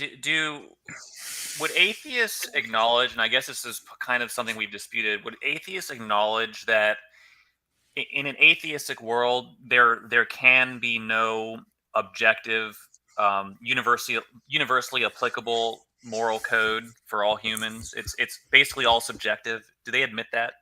No. I think that you have atheists on both camps. I don't think that there's any uniform position. Well, because I was going to give you an example if you can. Go ahead. Because there are several atheist philosophies within like India that do believe in karma. Like, they don't believe in any gods. They are atheist, but they believe that, like, good and wrong actions are objective and are punished or rewarded by a karmic system that Okay, exists. Well, I so would say, yeah. well, Go those ahead. people would be atheistic, but they would also be believing in things that would be termed supernatural, though, Yeah, they're right? not Pan, materialist. They're not naturalists, but they are they're Right. atheists. Okay. pantheists. Well, no, Well, they're what do you atheists. guys classify? What is They don't. pantheism to you guys? I don't Yeah, even I know. would agree that they're non-materialistic atheists, which is a very interesting position. Yeah, so I just atheist is kind of too broad of a term. Like, there are so much that fall under that umbrella. Like, Taoists are technically atheist, Confucians are, Buddhists are. Like, there are tons of different beliefs, like belief systems that don't believe in any gods or God, but they do believe in supernatural, or even if they're materialistic, some of them believe in objective morality. Like, there's not like one position on this, I don't think. Well, I know this isn't a point you were trying to make, but I do think that Buddhists believe in like superhuman, non-physical deities. I don't know if you'd call them gods or not, but I wouldn't say that they're gods. Like, you can believe in supernatural beings, but if you're not worshiping them, and if your salvation is not dependent on them, or like, I don't really know if they would be deities, and yeah. if they're not like interacting with the world at all. um like the Buddhist supernatural deities are like enlightened beings that have dropped out of the cycle of birth and rebirth, so they're not they're not affecting things in the world today. They're not, Well, you're they not believe praying to in. them, you're not worshiping them. I may be mistaken, and I know this isn't part of the. They believe in the devas or Wait, these. some of them do. Some sects of Buddhism do. The Buddhism is founded on what the Buddha taught. Like, Well, okay, that's a little bit. well, There's a lot of different branches of Buddhism, man. that's true, but I think all of them are ultimately derived from like Gautama Buddha, and Okay. he did very clearly seem to believe in these angelic type beings that do Yeah. interact with a number of the sutras say that he spoke with them. Yeah, but Now, again, like, not all Buddhists believe that. Like, Zen Buddhists have pretty different okay, views. yeah, Um, like, there are atheist Buddhists that are materialist. Like, maybe they're disconnected from some of the other Buddhist traditions, but they still consider themselves Buddha. Like, Buddhists, they still accept the principles of Buddhism, but they reject all supernaturalism. Like, there are examples of that too. Like, mhm. I just don't think that any of these positions are like uniformly held. I mean, like, especially not just atheism, that there's so many different types of atheists. Yeah. Well, I No, I was guess just gonna, well, go ahead, yeah. no, I was just gonna say, like, somebody typed in the chat earlier that there are those. It was like Dawkins. I can't remember who else they typed. Sam Harris. Um, just either. I mean, Dawkins is a biologist, right? I mean, to have scientific thinkers seemingly abandon science to because of this moral issue. It's that big of an issue because I think they realize intuitively, like, they either have to bite the bullet and just acknowledge that there is really no such thing as morals, or they're simply like it's a social construct based in part on evolution, based in part on society. We're just giving it this label called morals. It's just sort of a human construct. So you're either going to bite the bullet, and they don't want to bite the bullet, and so they have to appeal to some objective morality, and they just basically just say, like, it's unknown, or you Well, know. Baked Alaska, I kind of reject your premise there, because I think that most biologists would acknowledge that there's like morals within the animal kingdom. Like, different species have their own different sense of like morals. And then, like, I think that most would also, while they acknowledge that, they would also acknowledge like it's a cultural or social construct. So, like, these are not mutually exclusive views. Again, nature and nurture both play a part in morals. I think pretty much all materialists would probably agree with that, at least, or very close to all of them. Well, I guess the question where everyone that really matters is there an absolute right or wrong that applies to humans. Like that's, I don't know. I'm not seeing how atheists, maybe the best way to say is in the current scientific materialist paradigm, there's no possibility for absolute objective morality. I guess that can't be denied. Exactly. Yeah. Well, yeah, I mean, I would not believe in absolute objective morality. But again, I'm not really aware of the atheists that, like, some people in the chat or we were talking about earlier, and I think Leo and Mark did agree that those atheists like that were listed do believe in some kind of objective morality. I don't know anything about that. That seems a little weird to me, but I'm open to hearing arguments. But yeah, I think that ultimately, I don't think that there's any absolutely objective morality. So. Oh, but Well, Grayson, don't you think that's kind of a dangerous idea though? That if someone murders someone, there's no ultimate consequence for that. There's So this is the literally murderer. consequentialism. Well, the murderer and the murdered person are both going to the same place. Okay, but A's do the consequences of something have any pertinence to whether or not it's true? No. Yeah. So if we're just talking about whether or not something is true, then the consequences are kind of beside the fact. Well, I really feel like this has massive implications for society. So we should really like make sure it's true before we sign off on it, essentially. And especially, and going to something I said earlier, it's not just for this earth. What if when we die, and I know different religions have different ideas of what's going to happen, but let's just say, just very generally, a God is going to judge us based on some moral standard, and here we have atheists saying, "Oh, this isn't going to happen. We don't need to worry about it."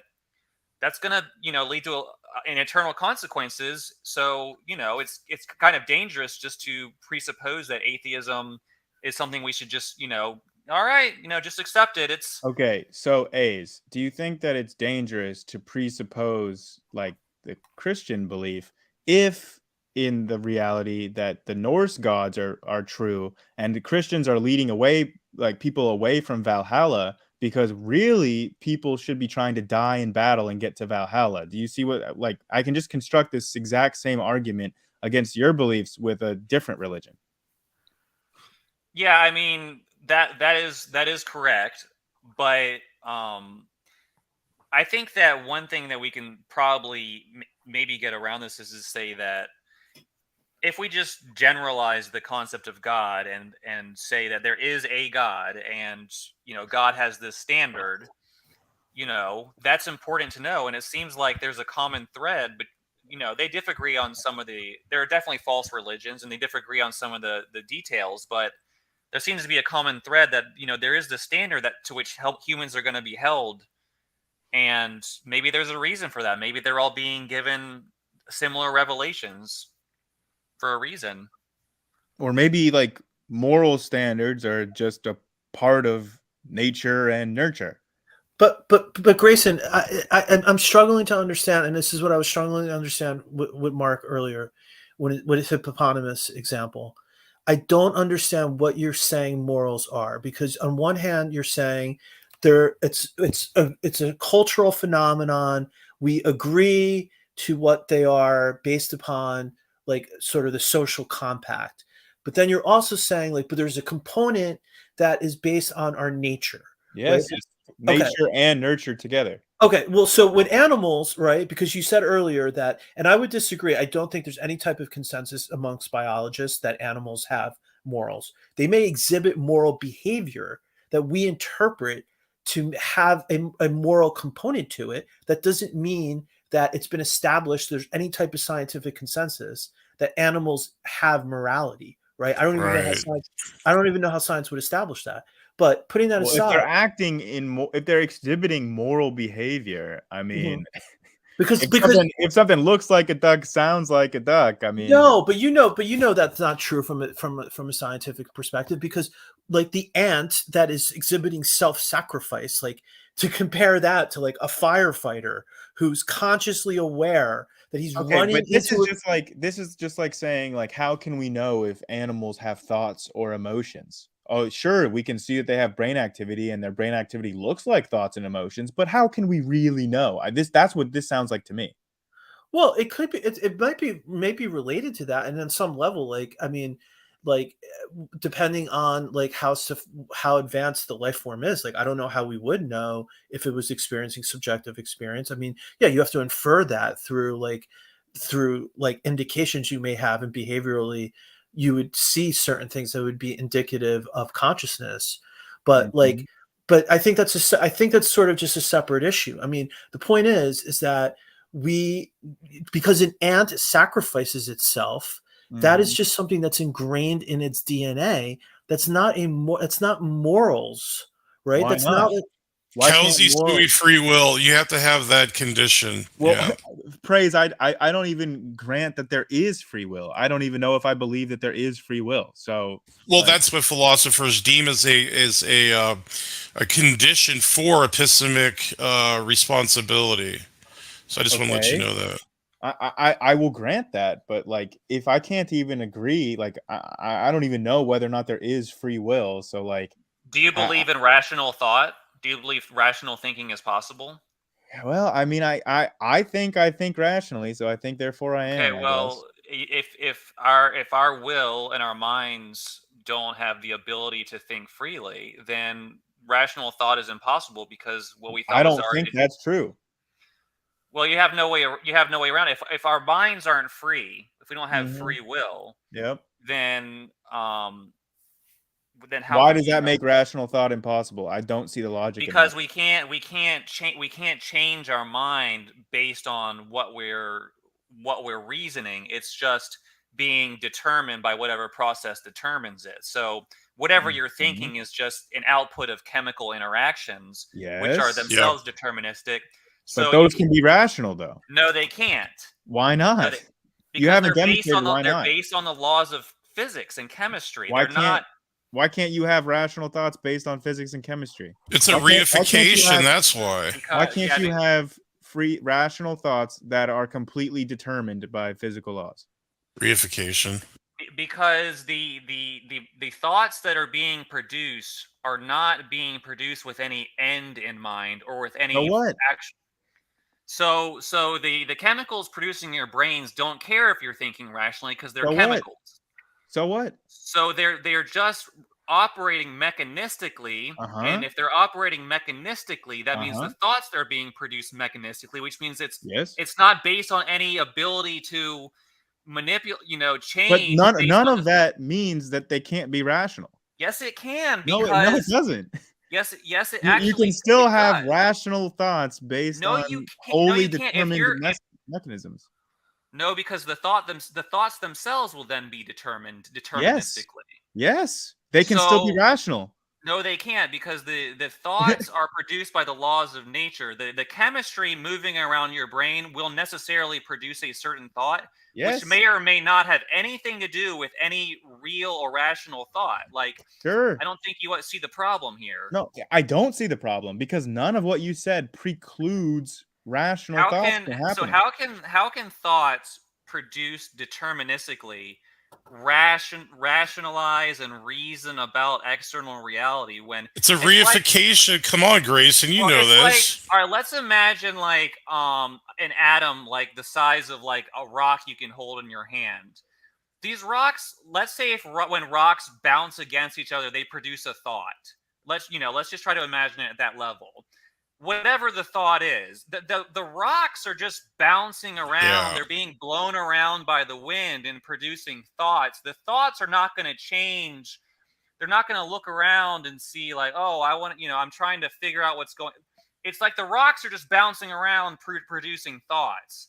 And the thoughts have nothing to do with any external reality. It's all deterministic. It's all causally Yes. determined.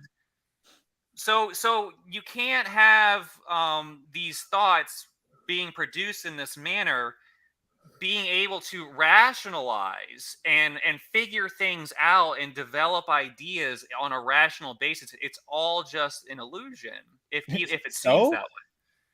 So that's not rational. You're reifying, but Grayson, you're reifying nature by doing that. I'll let you talk. Just let me really quick just address what Ace said.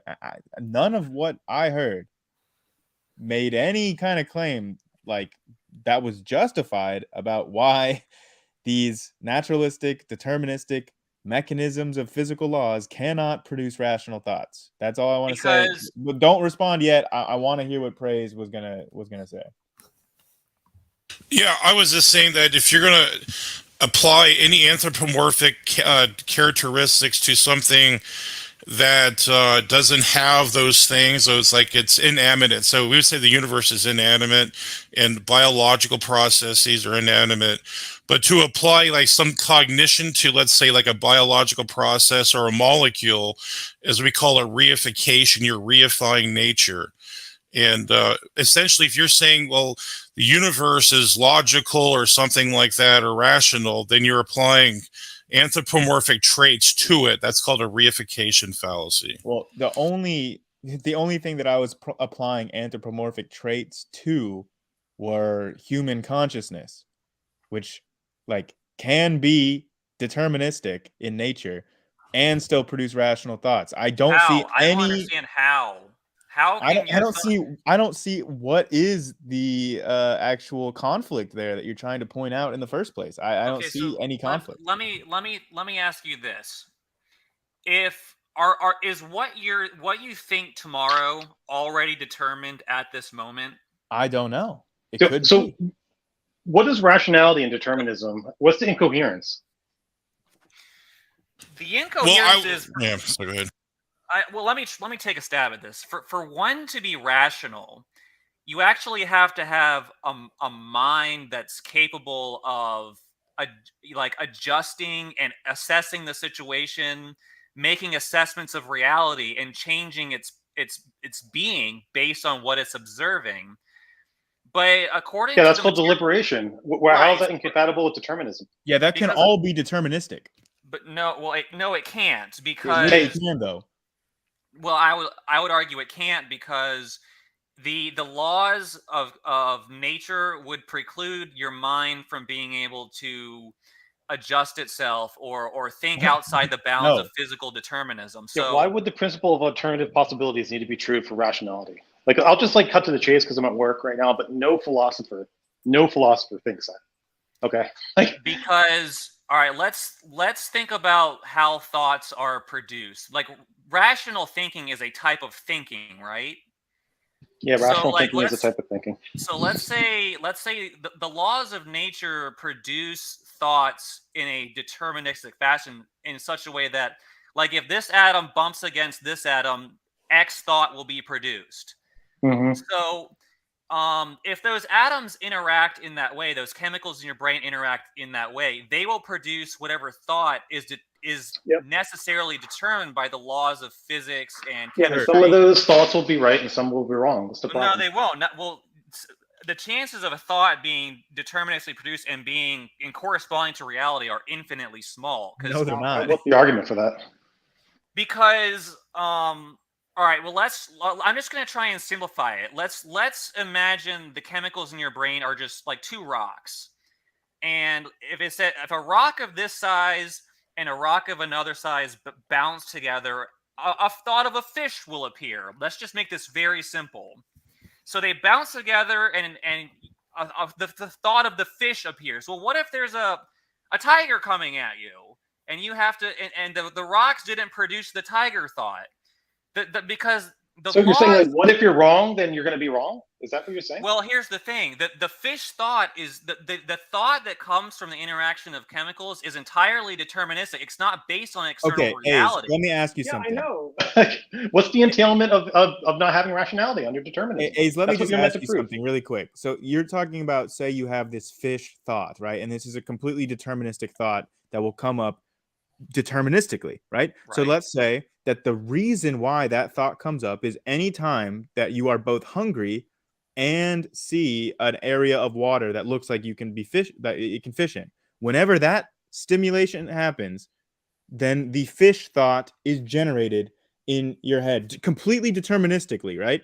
Well, that would be a deterministic rational thought. That would, except it can't work that way because the interactions between the molecules are what produce whatever the thought is. It's not the external reality around the molecules. But it is, It's though. Stimulus well, and no. externalism. Well, no, What are you talking about? because It's just Do a rocks form of have? gravitational Hold theory of on. the mind. Somebody asked the atheist in here, do rocks have rational properties? Or would you say a rock is rational? A rock isn't a mind. Oh, so now we made that. Okay, so you made that distinction. I'm glad. So maybe that should help you out, A's. They're saying you have to have a mind. Yeah, well, the mind is whatever the rocks produce. The mind doesn't exist What? independently of the rocks. According to materialistic science, the mind is just an illusory epiphenomenological event that is the result of No. Definitely not epiphenomenalism. You may say like non-reductive physicalism reduces to epiphenomenalism, but not identity theory, which I'm sure Grayson is, even if he doesn't know it. Would you acknowledge that all consciousness is produced by interactions between chemicals? Yeah. Yes. So it seems like your argument just reduces to physicalism being impossible. So I'll just ask you the argument for that. Well, the problem is, and here's the problem: the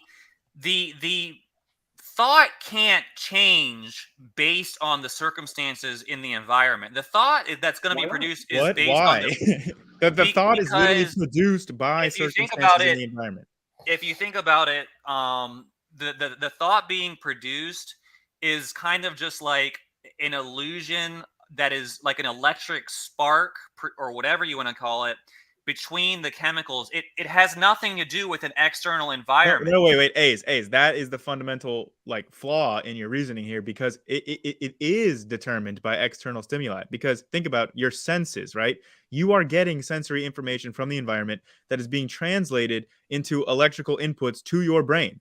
So the external stimuli are absolutely part of the input that is deterministically like producing an output, which is your rational thoughts. No, well, no.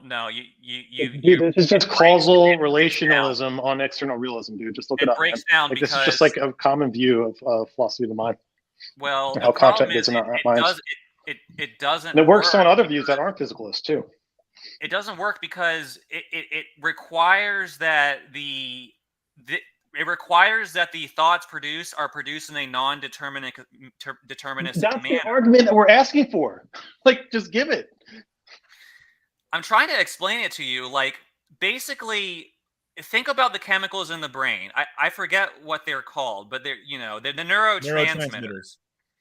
Well, yeah, I forget what the names of the various neurotransmitters are, but when they interact, neurocorrelates. I think you just talking about dopamine, serotonin, etc. Yeah. So there's a number of them. It's a limited number. Okay. I don't know how many there are, but yeah, dopamine, serotonin, things like that. When they interact with each other and produce these thoughts, the thoughts that are produced have nothing to do with an external environment. Yes, they do. Because the laws of nature require that the interaction produce a single kind of thought. Oh, so you can't say that. Let's just say like there's a couple of chemicals, a serotonin and a dopamine interact, and that produces the thought of a fish. It can't also produce a thought of a bear and a tree and a star. It only can produce the thought of a fish, regardless of what the sensory inputs are. Okay, hold on. Deconverted man just joined and he wants to share his screen. So yeah. I'm a little bit behind on the conversation because it was, but I was like, well, I think whenever I hear morals being talked about, I rarely hear ethics being talked about, and it's kind of frustrating to me because morals are essentially, as I understand it, I could be wrong, but they point to the ethics that you have chosen or that have been chosen for you, whatever ethical system you might hold to. Now, some people hold to DCT. That would be, largely speaking, theists tend to hold to DCT.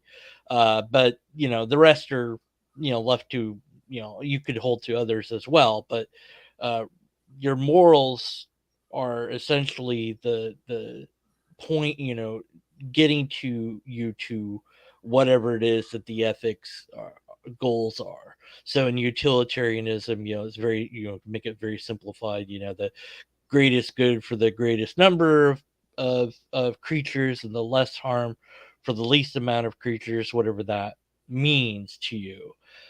So that's your goal, and then your morals would then play out whatever you need to do to get to that goal.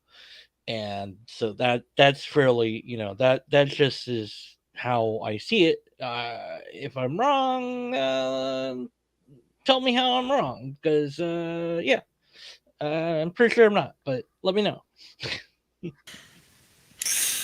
So I mean, are you implying that everything has a telos? Is that what you're saying? Yeah, I wanna keep trying to explain this. I don't know if I'm breaking up or not. Am I breaking up? No, we can hear you fine. Am I breaking up? Basically, imagine this. Imagine when you throw a rock in the air, it comes back down according to the force of gravity. And what you're trying to say is, well, imagine if the rock wanted to go up and you throw it up no. It's like the rock's always going to go down. It's like the chemical interactions are going to produce. The chemical interactions are going to produce the thought that is necessitated. Okay, so by to give an analogy, you're saying, okay, so I had this rational thought, but I could have had this other rational thought, but no, actually, you couldn't have, because you could only have the thought that you actually did have. Yeah, it's going to be wrong or right deterministically. No, what I'm saying is that the chemicals in your brain moving around according to materialism are incapable of doing anything besides producing the thought that is necessitated by the laws of physics. They can't adjust. Right. So you're determined to be right, or you're determined to be wrong. Can I ask a couple of questions? Wait, really quick, you can. I just want to respond to what he said. Okay. Like, just the inputs, right? You're saying it's all deterministic. All the thoughts you have are determined by the chemicals in your brain and stuff. True. But what are the inputs to those chemicals in your brain? Oh, right. They're external stimulations, right? The external inputs change the chemistry in your head. Your sensory information is actively changing the electrical activity in your brain. So yes, no, it doesn't. Yes, it does. It absolutely does. Pacemakers are what changes the physical parts of your brain. It can't. Because A's, let me just tell you, I worked in a neuroscience lab, and we did experiments actively that show exactly the opposite of what you're talking about. It absolutely changes the electrical activity in your brain. Well, yes, that's because the brain doesn't operate according to materialistic principles as scientists claim it does. No, it doesn't. No, it doesn't. It can't. He literally just told you that he's worked in a lab where he observed it working according to natural principles, and then you're saying, well, what he observed is impossible. Well, they presuppose it operates according to So what Grayson no, was saying, that's not what you do in science. What Grayson was saying was that there was an input, and they observed the brain changing its activity based on the various input. Listen, this isn't even an empirical issue. This is a conceptual issue. Just like give the argument, the premise is, and then the conclusion is going to be, therefore, on determinism, rationality is impossible. Like that's what you got to do. I would say I was just going to say the philosopher Alvin Plantinga has a pretty it's a complex issue. I don't think we're going to resolve it tonight, but he has an argument that if you assume that doesn't work, man. I can give you a person that's like an actual expert on this argument, and he'll just tear it apart. What Alvin Plantinga's? Yeah. I mean, nobody takes that seriously, man. No, they do. I've actually heard him present the argument, and it's definitely taken seriously. Come on Clubhouse and look for a person called Jonah or Venus, and I'll talk to you about that. Let me try and ask you. Go ahead. Well, let me try. Go ahead. Okay. Yeah, I was gonna just ask, like, if you thought that a computer behaves rationally or not. No. Okay, a computer does what it's told. So does it behave rationally? No. A computer operates entirely deterministically. And if the brain operates that way, it can't be rational. So what do you call? I mean, what is it? It seems to be producing, because we're all using computers, I would think, or something like a computer at any rate to be here. So I would consider the word rational to be able to produce something that is coherent. Perhaps you're viewing the word in a different way. I would define rational as the ability to logically determine truth, apart from just brute observation.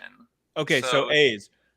That's good. So do you think, Okay, I like, see. have you ever talked with Chat GPT? Do you think that Chat GPT Yeah, could give you rational answers to whatever question you ask it? Is it providing rational answers? well, yes, but But behind it's determining that all that's deterministic. It's not actually having free will or a thought, but it's still giving you rational well, answers. it's giving you rational answers, but it can't give you an answer that differs from whatever the deterministic algorithm Yeah, is. and neither can your brain, though. Well, yes, it can, and if it No, can't, then there's no no, it rational thought. absolutely cannot. Yes, it can, because there's no deterministic principle guiding the mind. The mind is actually capable of Just of. begging the question. It's not like a deterministic code. It's like capable of manipulating itself. But you're already assuming your position when you're making that claim, but you haven't demonstrated or justified that. My second question was if A has ever seen the Monty Python sketch of the Argument Clinic, because this conversation right now reminds me very much of that sketch. And so if you haven't seen it, I would highly recommend you check that out. I hear good things about Monty Python, but I've never seen it. Oh yeah, it's a great. He goes to get an argument at they have like different like clinics that do different things. He goes to get an argument, and he's like, "Well, I just told you just now that He's like, "No, you didn't." He's like, "Oh, is this a 5-minute or a 10-minute argument?" And then they resort to basically naysaying, like, "Oh yes, no, yes, no, yeah." It's like an argument isn't just naysaying. It's like, "Oh, it could be," and it goes back and forth. He's like, "I came here for a good argument." It's like, "No, you came here for an argument." And yeah, technically, an argument can just be "nuh-uh," but that's not a good argument. I'd be interested in a good argument. Well, Okay, well, thank you for that. I'll check into it. But let me put it this way: according to materialism, logically, what you do tomorrow is actually already determined because the matter in this universe is going to follow the course of whatever. Sure. It's to set course. Yeah, it was all determined at the Big Bang or whatever. Yes, exactly. So so that's true for the chemicals in your brain too, right? Yes. So the chemicals in your brain are going to produce whatever thought is necessarily resulting from their interactions. Yes. That has already Yes. So there's basically what I'm trying to say is like the thoughts that these chemicals are going to produce. There's no way to say it's going to be different based on the circumstances. Like, yes. Okay, so exactly. That's what I was saying. That you made a claim earlier that the brain can actually think contrary to what would have been determined based on the positions of all of the particles that make it up. But I'm saying that you cannot prove that. Like every time that you would try to prove that. You can't. I can prove it if rational thought is possible because I think. Oh, sorry. Let me try it this way. The interaction between chemical 1 and chemical 2 will always be thought X. Yes, sure. No matter what. Yeah, thoughts are deterministic, yeah. So if you shine a light on the chemicals, if you make it dark, if you put color in it, it's not going to change the necessary result of that chemical interaction. Well, yeah, you can.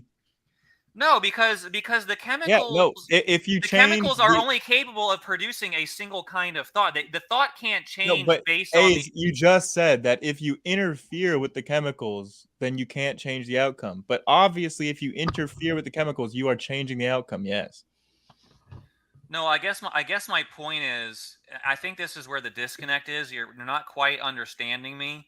Is that the type of thought produced by a chemical interaction can only be one thing. It can't vary Yes. depending on the circumstances. Yes. So all of your thoughts So can only be sensory one thing. inputs. So sensory inputs can't really impact the thought that's produced. No. Okay, so Why do you think that, man?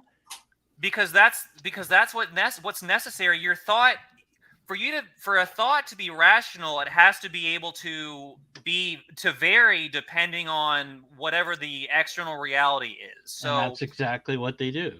Yes. Well, no, that's still deterministic. If you're varying it's not. based It on your can't- inputs, that's still Because deterministic. if you walk into a room that's lit and you can avoid various obstacles, if you walk into a room that's dark, you can't avoid those obstacles because the input has changed. Or wait, here's a really good example, like a Roomba, right? A's, you would agree that a Roomba is not conscious, right? All of its actions are predetermined based on its programming. But if we move a piece of furniture so that now it's directly in front of the Roomba's path, the Roomba will see that different information, and they will actively adjust its path and move out of the way of the furniture, right? So this is completely deterministic. There's no rational thought involved, according to you. That of course reminds that would be like the interaction between between atoms. Like We've totally changed the external stimuli, and a predeterministic, non-conscious, non-free will agency has taken in that that environmental information and has produced a different outcome than it had before based on that new information. That's what you said was impossible. Yeah, it is because. But the Roomba does it. Well, I think the principle is different there. Okay. Why? Well, I think because the Roomba has been programmed to make these kinds of changes. Yes. But the mind, if it's completely deterministic, it can't if you look at how it functions and how the thoughts are produced, the type of thought being produced can't vary based on the sensory inputs, because the chemical interaction, the specific chemical interaction is what determines what the thought is. And it varies based on the inputs. How can it okay, do you understand how vision works? You understand how vision works. If I see something, right, a photon is hitting my eye and creating an electrical impulse that travels all the way to my visual cortex, where it is literally changing the electrical activity in my visual cortex to represent what I'm seeing. Like, the sensory inputs are physically changing the electrical and neurochemical positions of all the of the atoms in my brain. Like, the inputs from the environment are physically changing them. Yeah, but that happens deterministically, and but you have to understand, rational thoughts cannot be produced by that. Like, that is theoretically. But you just keep claiming that, but you have not justified that. It's that would almost be like the sun shining on a rock and warming it up. It's like, okay, there's a biochemical pathway. Yes. That we're agreeing. You keep saying, thoughts are deterministic. Yes, but you haven't justified why a rational thought cannot be deterministic. Because that is what you have failed to justify. For a thought to be rational, it has to be able. Either you have to be able to change it from X, Y, Z, or something else. Depending on the circumstances. So this is not a criteria of what makes a thought rational or not. This is not a criteria for determining that category. It can only be rational if the soul's involved, right? Well, for a thought to be rational, you would admit you would have to change it to correspond to. No. I don't agree with that. No. So you don't think a rational? You don't think no, rational? Of course not. Wait, for a thought to be rational, it doesn't have to be able to change from whatever's false to No, whatever that's corresponds. a criteria for free will. That's the principle of alternative possibilities. That's not for rational thought. Just think of it this way: like, what is stopping a deterministic mind from obtaining a JTB, a justified true belief? Just think about that, and then you'll find that like there is no reason to think that that can't happen. I disagree. Because Then maybe you should like write this out formally, because I think if you like sit down and think through it and try to link the premises, Well, I you'll see think that if you- it doesn't follow. if you try, all right. So I- for a thought to be for someone to be rational, they have to be thinking about multiple possible options of what is true and using logic to determine which is the right one. They might not end up on the right one, but they have to be able to adjust their thoughts. But is computers do that? Yeah, No, I they- was just saying- well, that I was don't just think saying I don't earlier. think they I The don't computers are irrational if they're not rational. Well- So then, then they can't do their thing if they're irrational. So that's why I asked the question about the computer thing.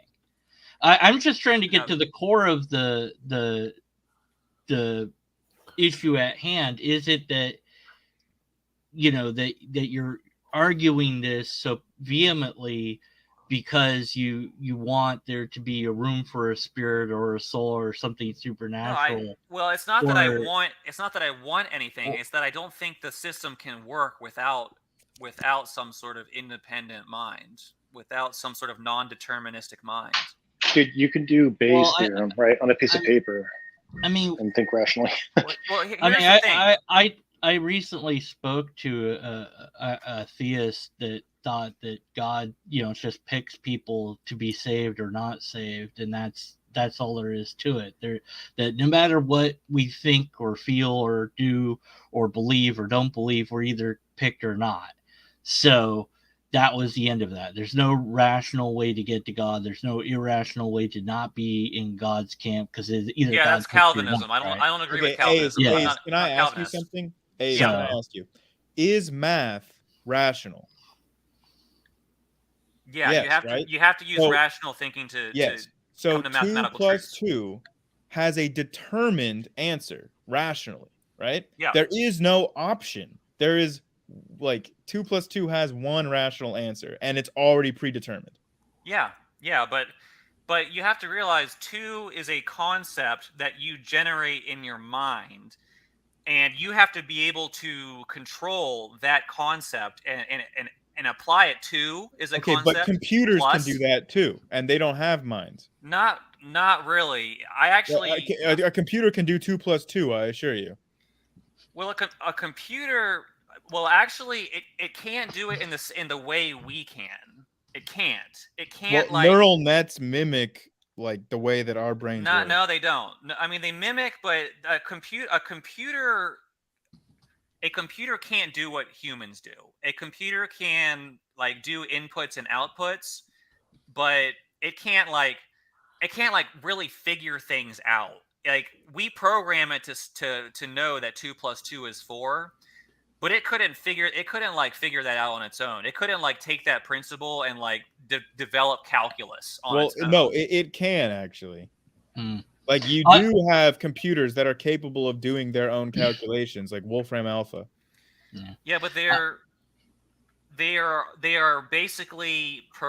basically designed such that these inputs and outputs, like I forget what they call in the computer, the system, that basically it's all pre-programmed in there to go through these That's various exactly algorithms. what we found with humans. Like our thoughts are pre-programmed too. Like, are you familiar with the famous example where they put people in an MRI machine and asked them to choose between like 2 options, and they said, pick a random one and let us know. Press the button as soon as you are conscious that you've made a decision about what you're gonna decide.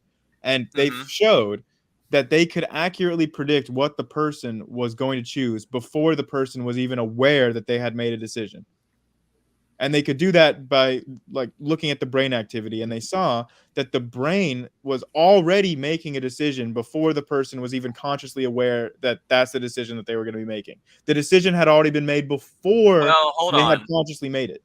Well, I think that the way that I think there's a flaw in this experiment, which is that they can't measure the awareness until way after the decision is made. So that's what explains the gap. Because let's say you press one or of two buttons, like the time you make the decision for the signal to get to your fingers takes time. You realize that that's been accounted for in the experiment, right? Like, and the amount of time that they like was drastically different. The amount of time that it takes for you to like get the signals from your brain to the button and like your fingers to press the button is like a few microseconds. And they were predicting accurately, like I think it was like 6 seconds beforehand. That is a radical difference in scale. I had read about this court case where this person had gotten in legal trouble because he had young pictures on his computer in a illegal type. And when they examined him, he had also had horrible headaches. They examined his head, and they found that he had a cancer growing that was pushing against this part of his brain. And when they removed it, he had no desire to do anything to do with that. And so the judge ruled based on that he was innocent of possessing that, because he couldn't help but go after it because the thing was pushing on that part of the brain that was making him do that. So what then? I mean, if somebody can be influenced by, an object pushing on the right or wrong place of the brain to do things they would normally not do, well, I think that just says, if there is anything like free will, it's so minuscule that it might not, even be a thing. Well, let me give you the analogy of the radio receiver. So if the mind operates through the brain, I have heard this. It's like, yeah. Okay, so yeah, like it doesn't really prove anything, because if you're sending a signal to a radio and you damage part of the radio, of course it's going to affect the reception and what you hear. So I don't think there's tons of neurological case studies where they damage parts of the brain. Yeah. And that's a great example, though. That example of the radio is a great example, because like you can look at the electrical activity in the radio and you can determine based on that exactly what you're going to hear from the radio. And it's a great example too, because the electrical activity in the radio is dependent on the radio waves that it receives, the same way that our brain activity is dependent on our sensory inputs. So I'm just saying, like the what you're hearing in the radio is deterministic based on the electrical activity in the radio, the same exact way that like our outputs as humans is deterministic based on the brain activity in our brains. I would agree with you if all that appeared in our minds was what we're observing, but you couldn't like plan your day out tomorrow if that was all the mind was. Why not? Because it's not part of your experience in your sensory mind. You couldn't like think, am I going to go to the store tomorrow, or am I going to go, play basketball tomorrow? You wouldn't be able to think that. Would it be a fair thing for free, because I don't know how we would demonstrate free will or whatnot. I mean, I would all just go with science, whatever it says on that matter. I don't care. It doesn't bother me one way or the other. It's like, oh, we have free will. Okay, great. Well, we don't have it. Okay, whatever. There's whatever the truth is, I'm happy with and understanding that truth. There was, I wanted to reference this other guy that I had read about, that they split his hemispheres for whatever reason. I'm not sure why, but they split his brain hemispheres. It helps with epilepsy. Oh, okay. And they were able to speak to one with writing, and the other was actually able to use the mouth. Like the two hemispheres were two different people, basically. And the left one was an atheist, and the right one, the creative side, was believed in God. So we've effectively damaged that radio in such a way that half of it's going to go to hell. But at what point do you because the problem with the radio analogy is we can detect radio waves. We can't detect these things. When I was a theist, I made this argument called the avatar of self. I thought it was quite brilliant. Here we are. We have avatars. You can see this little drawing of me. That's not really me. And in real life, it's the same thing, that you can see me and you can see my brain, but my true self is typing behind the keyboard that we can't see. Well, that's all nice metaphorically and poetically, but I can't prove any of it. So that's the problem, is the provability. And so you can have these ideas as much as you want, but until you prove these ideas to be true, just say, nah, that's not how it works. Well, anyone can do that. I can just say, nah, that's not how that, nah, and it's not. So if you have a valid and sound argument, or you think you have one, present that. If you don't have that, then present the empirical methodology or repeatable test, present, something that would make us agree with you. Because I'm inclined to agree with put it this way. The arguments that we are all making here, regardless of who's right, have nothing to do with what we're observing. Like, I'm looking at a computer screen. That, has nothing to do with whether mind is immaterial or not. I'm thinking, and I might be wrong, and I'm willing to acknowledge that, but the point is, like, there's a lot more going on in our brains than just sensory inputs. Like, I'm actually trying to think through things, and I know you all are too. I'm just saying, that's all constructed because of our earlier inputs, as the brain develops. To that point exactly, there's a lot more going on than just sensory inputs, but again, all of those are just feedback loops that are ultimately deterministic. Grayson, I was wondering, because you'd mentioned you'd been in a lab studying neurology at some level. Mm-hmm. I'm curious to know, do we know what starts the thought? Because that perplexed me. Like, because they can detect it before I'm aware of it, but what's starting that process firing in the first place? Like, I'm going to move my hand, so something, do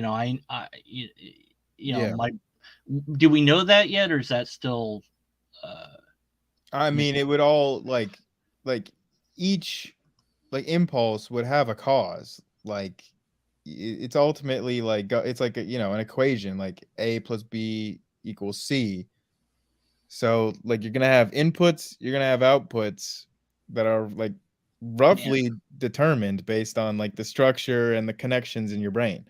So I don't know what you mean, like what starts it, because it's not like anything just like starts up out of nowhere with no cause. Yeah, because it's all going all the time. I was trying to like say, like, okay, before I move my hand, my brain does this, and before that, and I guess it was the same when I learned about how the heart beats, that it has these little 4 things that tell it to beat. And I'm like, yeah, but before the heart beats, those things have to be on. So what tells those things to be on?